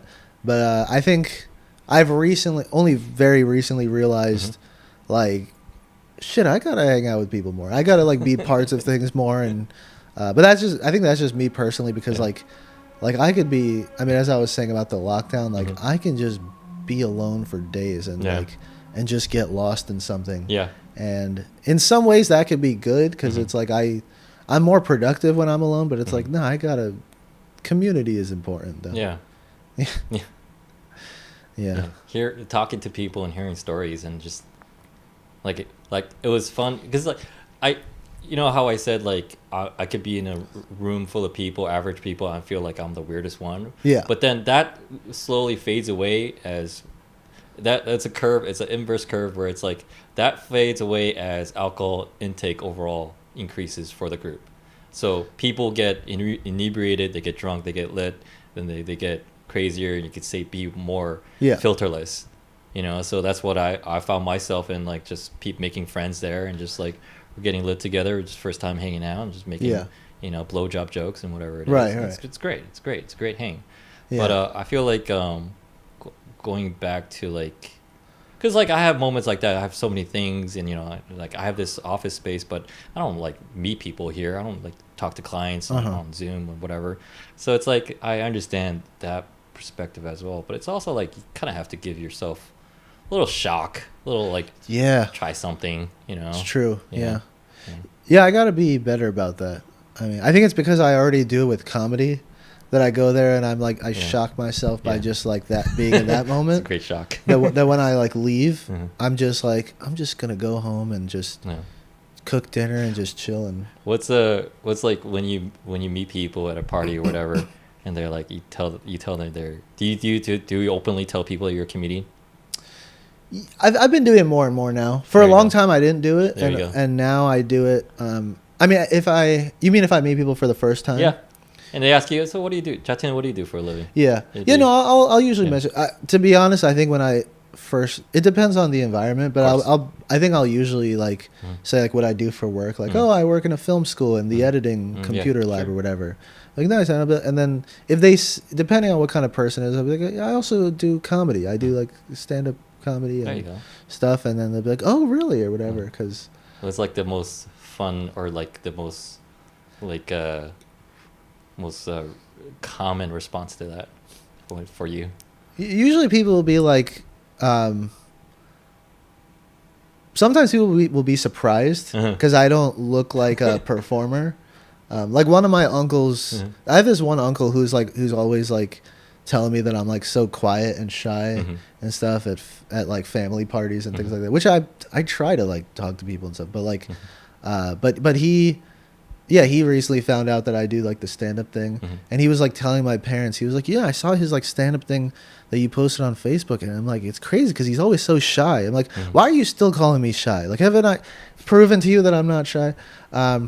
But no, as far as responses to like me doing comedy, I think people are like, oh, okay, that's very cool. Like it's usually pretty positive, Mhm. and sometimes people will be like, oh, tell us a joke or whatever. I actually like those people. Yeah, it depends. Mm. No, I mean, I think if someone says like, Mhm. "Oh, could you tell us a joke?" Like, I don't. Mhm. Yeah, I don't mind. I usually like tell my opening Yeah, joke or there you go. you know. Mhm. Um, yeah, I think because that way it's like, Mhm. and that's one of the things I like about comedy is like if I tell you one Mhm. of my jokes, I am Mhm. like you're getting to know who I am, Mhm. without me having to, without having that. That's a great icebreaker. Yeah. Jokes are great icebreakers Mhm. because especially when it's like something about who you are Mhm. as a person. Mhm. So that can be kind of Mhm. good. Yeah, yeah. Depending on the crowd, Mhm. I think you like when I tell people Mhm. that I do comedy. Usually, it's like a positive thing Yeah. because it's breaking the ice, Yeah. and especially because I'm like naturally a shy person. Yeah.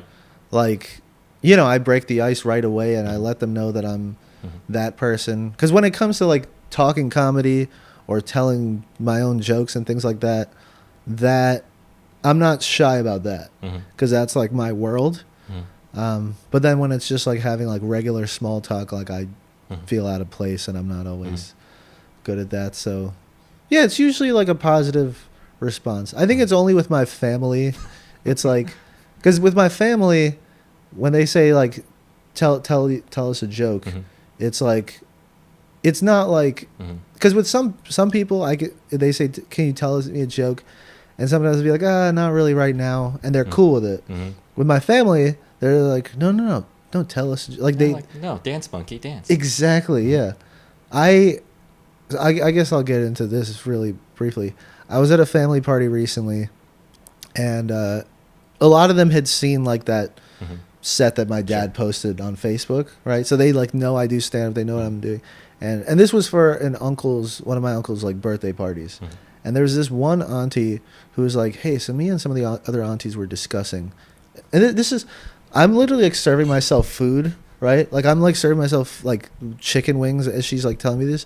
Hey, so me and some of the other aunties were discussing. We think you should do like a 5 minute set, um, about him, and I was just like, I wasn't against the idea of doing it, but she wasn't really giving me like like the option. She was kind of just like, yeah, so you're gonna do it. You could like practice upstairs, and she was like an inch away from my face, and I'm just like, can I say no if I wanted to? Like, do I? And I didn't end up doing it because I was just like, 5 minutes. First of all, 5 minutes I can't prepare, and also it's like you're kind of like making it a hostage situation. So I'm like more reluctant to do it now because if I say yes to this, then is this gonna be every time? Every Like, time the family gets together. Yeah. yeah, yeah, and Yeah. it's like I like telling jokes, I like doing it, but Yeah. when it's like you don't give me the option to Yeah. not, it's just like, you know, I think that's like part of like the. Mhm. I think that's actually part of Mhm.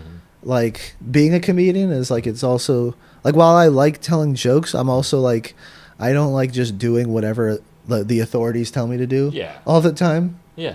Yeah. And by the way, Indian aunties, like that's the epitome of like an authority figure, right? There's cops, there's politicians, and then there's Indian aunties. Yeah. Like they're the Their word is law. yeah, exactly. And yeah, they're the hardest people to say no to. They're basically saying like, perform for us right now, right here. We'll give you Exactly. 5 minutes to prepare for your 5 minute set, and it better be good. Exactly. Yeah. If like if That's they had insane. if they had said like, "Hey, what if you told a joke or two?" Yeah. I'd be like, "You know what? I'll Mm. take it. Give me a tequila shot, and maybe Yeah. I'll try to tell Yeah. a couple of jokes." Yeah.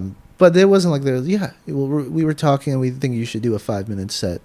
So how long do you need to prepare? Like that's the question. It's not like, "Hey, do you want to do it? Do you think it's a good idea?" It's like, "How long do you need to prepare?" You need 10 minutes, 30 minutes. We got time. We're gonna be. I was like, "Yo, do you have? Are you like?" I had to check to see if she had a gun pointed to me like under her like, yeah, but yeah. So that was the worst Response. response to someone finding out I Yeah. did comedy. Yeah. But usually they're very positive responses. That's really funny. I have this thing about like how stand-up comedy is very, very not Korean, because it's like too confrontational, Hmm. and also like there's a language conjugation of formality from formal tones, And because when you do stand-up comedy, you have to do it from a place of some level of self-confidence. Yeah. So that formal tone is kind of gets in the way, because like you end every sentence with the formal tone. Yeah, interesting.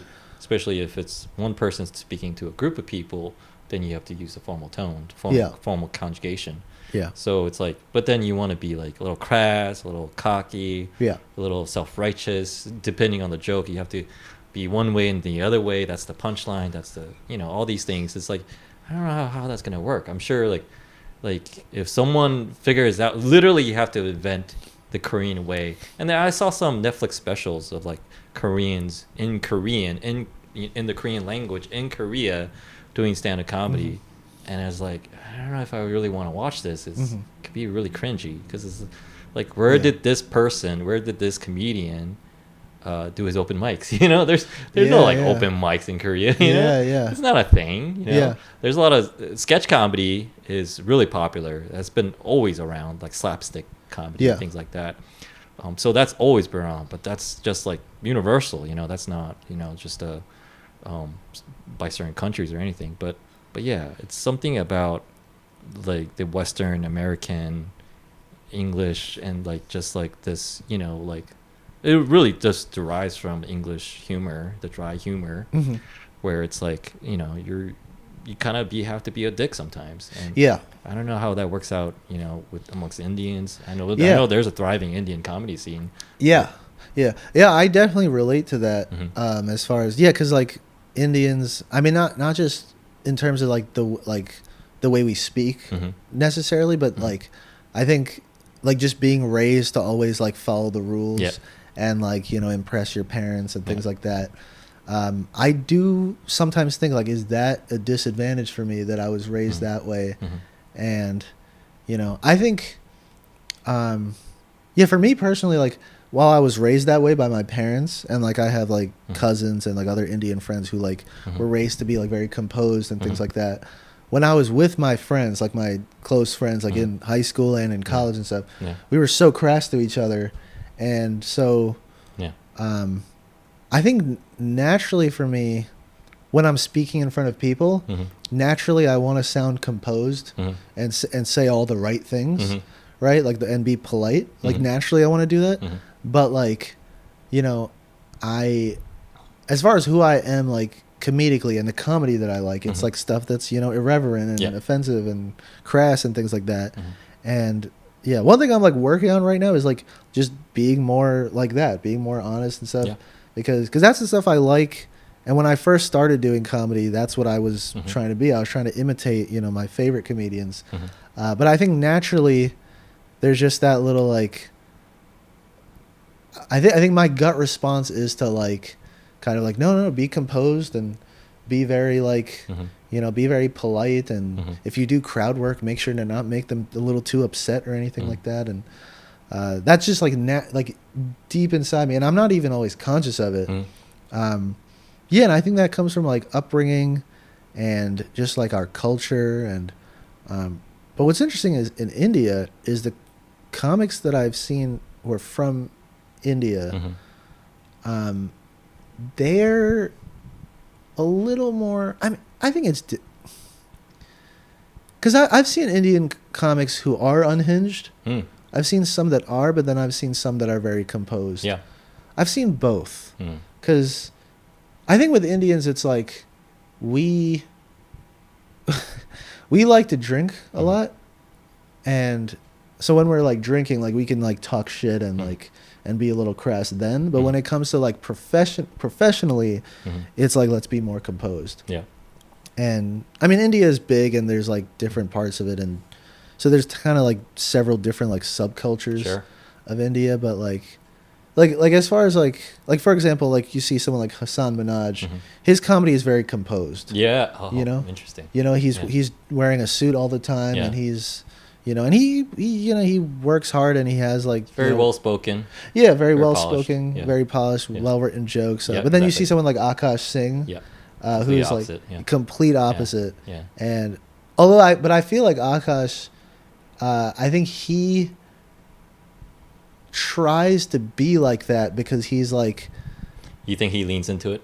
yeah, I think he leans into it because he knows that that's not what people would expect of him. Mm. You know, Interesting. I think, and Yeah. I feel like he's spoken about that. Like Yeah. I watched like his like Flagrant podcast Yeah, me too. sometimes, Yeah. and I watched he released a special the what was it? Yeah, it was called Bring Back Apu. Yeah, and he has like a little bit of like commentary at the end Yeah. about like he's kind of like telling Indians to like to not be offended by Apu and things like that. And I feel like he has like a general sense of like yo, like Indians, like don't be so tight, don't be so tight. Like, and I feel like he wants to kind of like defy the stereotype about Indians being like composed, Yeah. kind of. So Yeah. yeah, but yeah, I do relate to that as far as like what you're saying, like culturally, like Indians, like I feel like we want to be like very composed and polite and things like that. Yeah. I've been thinking about like just coming up with like very rudimentary noob level jokes. I'm like, okay, let's just make some simple jokes about who I am, my simple the demographics that I fit into. What does it mean? Like, what is like, everything starts off with like, what does it mean? What does it mean to be a straight man? What does it mean to be a straight man in New York City in Hell's Kitchen? What does it mean to be my height and my age? What does it mean to be a Korean American? What does it mean to be like an accountant who dabbles into podcasting? And I was like, okay, this is like a great this is the mind. This is the place where I can start and like I can get like a really just figure out these like kind of things and to go from there on. But it's like it's also like this is the kind of talk I have with like other people with like cultural and ethnic identities. It's like, what does it mean to be, you know, to be your identity? You know, for me, it's like it's funny because I'm like when I'm hanging out with Koreans and I speak Korean with them, it's such a refreshing reminder. I was like, oh, I'm so far from this, you know? Oh yeah. So when non-Koreans and non-Asians see me, they're like, I'm like the representative from the delegate from the United Nations representing South Korea. Yeah. But to me, it's just like, no, I'm a fucking idiot, you know? I'm just me, you know? Like Rick and Morty season 6 is out. I'm just like watching every episode twice, you know? Like I can't get enough of it. Like that's just me. Like I have no idea what's going on in Korea. I have no idea what's about Korean politics and cultural and like that's so far removed. Let alone like even like Asian American stuff. I have no idea. I'm just in my own world, you know. Yeah. So it's like I have to kind of like embrace that when I'm talking to my people from the motherland, or like talking to people, especially like you know in New York, you come across Europeans or Africans that are just curious about me in a different way. So he's just like, oh, where are you from? You know. Yeah. And I'm like, are you stepping up to me? You know, in a gangster way. It's like, oh no. They're just curious people, you know? Yeah. You know, so it's kind of interesting to go through that exercise of like, yeah, what does it mean to be Korean American? What does it mean, you know, all these things for me? And how do I find something funny within that, you know? Yeah. No, I relate to that a lot. Yeah, because I mean, while I'm Indian and I was like raised, like Indian culture was a big part of my upbringing. And you know, I watched Bollywood films. I went to like, you know, Indian, like Hindu religious ceremonies and things like that. But like my friends, like Indians naturally, it seems like Indian Americans, like it seems like they kind of hang out in packs, like especially in like high school and college, like there would be like the Indian friend group, right? And I was never really part of any of those friend groups. Like I would just hang out with people. I would honestly in like high school I would hang out with like the miscellaneous like kind of weirdos, you know. That's great. Like and and like so I kind of like I can kind of I feel like both of those things are part of my identity. Like being like Indian just because it was just part of who I am, and then and like you said like to my like white friends and like people who like meet me for the first time, that's what they see, and they kind of have, you know, that those like preconceived like, you know, like conceptions of who I am. They want they don't want to put you in a box necessarily, but they want to have a roadmap of who you are. Exactly. Yeah, you know, and but then I also have like that weirdo side to me. So I'm like I'm like, I mean, to keep it frank, I feel like I'm like always in an identity crisis. Yeah. You know, because like, and especially well, comedically, it's like, you know, I'm still in the process of trying to like figure out who I am and who I want to be. Like, I shouldn't think too much about it. I should just like tell the best jokes that I've got or whatever. But like, because I have so many jokes about like Indian culture right now, and one of my goals right now is like to not just talk about that all the time, because I'm like, there's so much more to who I am. Yeah. And I'm like, but so I gotta like maybe lean more into just like my weirdo side. Yeah. You know, like my, you know, because that's like my actual personality. Yeah. Like the Indian jokes are cool, and that's definitely a part of who I am. But then there's also this completely different side that's very different from like the stereotypical Indian. So like, yeah, like it's like that should be like, if you're doing like that should be like the first chapter of the preface, how you start off with. But it's like, no, then you get, then the room gets to know you more because you want to let them. Definitely. Yeah, it's not like a complete 5-minute setup about how you're Indian. Exactly. Maybe some people can pull that off. I've done that before, and I like just felt like you didn't feel good about it. I did not. Yeah. Like, it's like for me when I watch people like Jimmy O Yang, watch like Ronnie Chang, guys who look like me, guys like I want to become like, you know, they're successful, they're hardworking, they're talented, but it's also like, is there stuff like, you know, it's like leaning too into their Asianness, you know? But it's like, at the same time, like, then I ask other people, other Asian guys, about who's your favorite comics, and like they mentioned those names. I'm like, okay, well, that's, there you have it. That's all. That's the only litmus test. Yeah. Like, I'm like in that line of work. I'm trying to get in that line of work, so I'm thinking I'm over critical about it. Yeah, you know? But if it makes people laugh, if it makes it laugh enough to a point where they remember their names, I'm like, oh yeah, 100%, keep doing that, you know? Definitely, yeah. I agree with that, yeah. I think it's like, yeah, it really depends on who you are as a person. I think like comedically or just artistically, like for any kind of artist, the most important thing is to just be your authentic self, you know, because going back to George Carlin, something interesting I learned about him is when he first started doing comedy, he was kind of, his comedy was very clean and very like middle America and very, you know, like very. But that's kind of, well, he might have started in the 60s, right? Yeah, 60s. I don't know if it was 50s or 60s. It's like beginning stage of actual modern stand-up comedy. So definitely, so that's the reason why he would just want to fit in. Yeah. I mean, he and Lenny Bruce both got like arrested at the same time once and shit, which. The first renegades of comedy. Definitely, yeah. So I remember he was like first starting off. He was just like, you know, trying to be like kind of a crowd pleaser, like middle America, try to kind of comedian, and then he kind of had like a moment where he was just like, wait, this is not who I am. Like I've always been like a rebel. I've always been like an outlaw, and then that's who he became, like like comedically. Like that's the George Carlin that we know is someone who's like anti-establishment, fuck the system, like that kind of person. And he kind of like, you know, and it's clear that that's who he really was. That's like, it's clearly what he was, but at the same time, he also had just great one-liner jokes. Like, one of my favorite George Carlin jokes is, "What does a dog do on his day off? It just sleeps." Yeah. You know? Right. Yeah. That's good.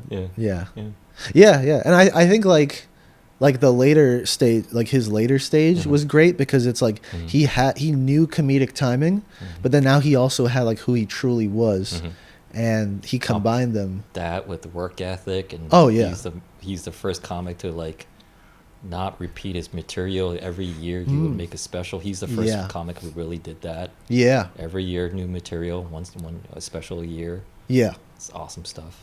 Definitely. Yeah. No, and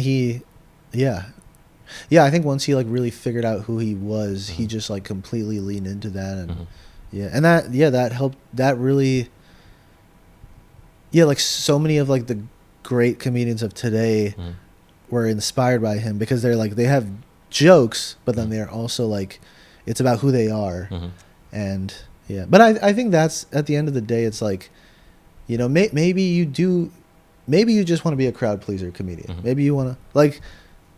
Jimmy Fallon, I feel like that is really who he is. Like who he is on on the Tonight Show. I think Yeah. he just wants to be That's a good crowd point. pleaser. That's a good observation. Yeah, he wants to just do impressions. He wants to do musical comedy. Nice guy, fun Yeah, stuff. exactly. You know? Like that's who he is. Yeah. I don't think Yeah. it's probably not that much deeper than that. Yep. But whereas like, I wonder what it's like to be one of his writers. yeah. Actually, this is an interesting story. Yeah. Do you know Anthony Jeselnik? You Yeah. a fan of him? Yeah, it's great. Yeah, Didn't he write for Fallon? he wrote for Fallon. Yeah, I heard this. Yeah, but this was like the first year of Fallon, and he was pitching like Jeselnik writing for Fallon. exactly. He was pitching his kind of jokes to Fallon, like the dark, fucked up jokes. And he said that like Jimmy would always laugh at them, but he was like, we can't use that in our show. That's not what we're trying to Fallon do. laughs at those kind of jokes still, you know. Yeah, it's cool to know that he. Appreciate that. Yeah, I'm sure he like appreciates like real like comedy and stuff. But then Jeselnik kind of like ended up leaving the show to just be his own person, which ended up working out for him. Yeah. And it's like in both of those scenarios, I think Jimmy Fallon's doing what he wants to do. Jeselnik's clearly doing what he wants to do. And I think that's you got to find out who you are. Like you got to find out. Sure. If you're a crowd pleaser and you just want to like do impressions and just get the crowd excited, if that's who you are, then great. But if you're kind of like a rebel and you want to like be like devil's advocate, or if you want to be super dark, and you got to figure out who you are. Good stuff. Yeah. Let's bring this to a nice landing. Any questions for me? Anything you want to share with me, with the audience, with all three of them listening? All three of them listen. Yeah. Man, I got to make this good. Any things that this rough ideas, half ideas, top of your mind you want to share? Yeah. We covered a lot of ground today. Yeah. I'm trying to think of what the big thing is. Any irritatable experiences you had recently that you want to vent about? Oh, I've had many. I've had a lot. What's really irritating me recently?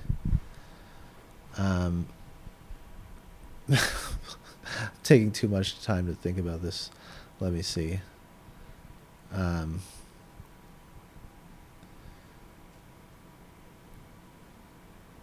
When's the last time you've been to Whole Foods? Oh, I never go there. Yeah. For the last year I've gotten all my groceries from just the deli next door. They have everything you need? Either they have everything you need, or you're a very minimal guy. I think that's the second one. Well, I'm a minimal guy, and I'm like, my laziness always overpowers my true need for like. Then again, Brooklyn delis are fantastic. Some of them are really nice. They are, Yeah. yeah. Like the one next door, they have like, they've got vegetables, and they've got meat. They got organic stuff. They They've got got like the rice. best stuff. Yeah. I'm sure if I went to like Trader Joe's, they'd have a much better, more of a variety and with better stuff. Yeah. They would, but I'm like, this is fine. They have all kinds of plant milks. Plant milks, yeah. Yeah. I just get regular milk at the deli next door. We're just becoming Seinfeld and Larry David right now. Exactly, yeah. Talking about delis. Delis, yeah. That's the origination of Seinfeld. Yeah. They were just walking through groceries and just nitpicking at little. Yeah. It's like, this should be the show. Yeah, it was like gonna just be like kind of a documentary of like comedian life. Yeah. But then that's how they made the show. Is like, no, it's just like little things that we can write about. Yeah. Have you ever thought about like becoming a writer for a comedic show cross your mind? So I kind of wanted to do that back before I started stand up. Yeah, like I kind of wanted to make like Seinfeld but with like an Indian lead. Nice. Like I wanted to do that, but what I ended up doing is like, because it's expensive to create like a TV show or anything like that. Yeah. I've just started putting it in my stand up and sketches. Nice. Like all the ideas I had. Nice. Yeah, TV is fun. Yeah. Something like a Netflix series, like. Yeah. Yeah. Yeah. I mean, TV, it's like, film and TV, like I was very interested in it for a while. But as of recently, I like stand up and sketch. Yeah. I like that it's short term. Because it's like you could make a sketch about something with certain characters, and then you could just abandon those characters completely. Yeah. Whereas with the TV series, you got to keep building up on Yeah. it. And I'm like, I like the idea of like just a one-time thing. Just 5 minutes or less. If you're a staff writer for anything, then that's your life for like the next 4 or 6 months. Yeah. Yeah. Yeah. I think as far as like something to leave the audience on, challenges are good. Nice. Yeah, whether it's like, I mean, like stand up, you're always challenging yourself. But even like when you have to wait too long to get seated at your table, that's good. That's a good thing. Yeah, it humbles you. Yeah. It lets you know that you ain't shit. Yeah. You need to remind yourself that you ain't shit sometimes. There you go. There you have it. Yeah. You ain't shit. You ain't shit. Jatin, thank you so much for coming. Yeah, thank you. Yeah. Thank you very much for having me. Yeah, great stuff. Thank you, my little lab rats, for listening to that episode with Jatin Chhugani. You can check out the show description or show notes for the details for Jatin's social media to follow him and see what he's up to, and also to see his banger jokes, and possibly even check him out as one of his performances. Please stay in touch with Tommy Danger Experiment to see more interviews at the Salty Studio coming up soon. Thank you. Go out and experiment.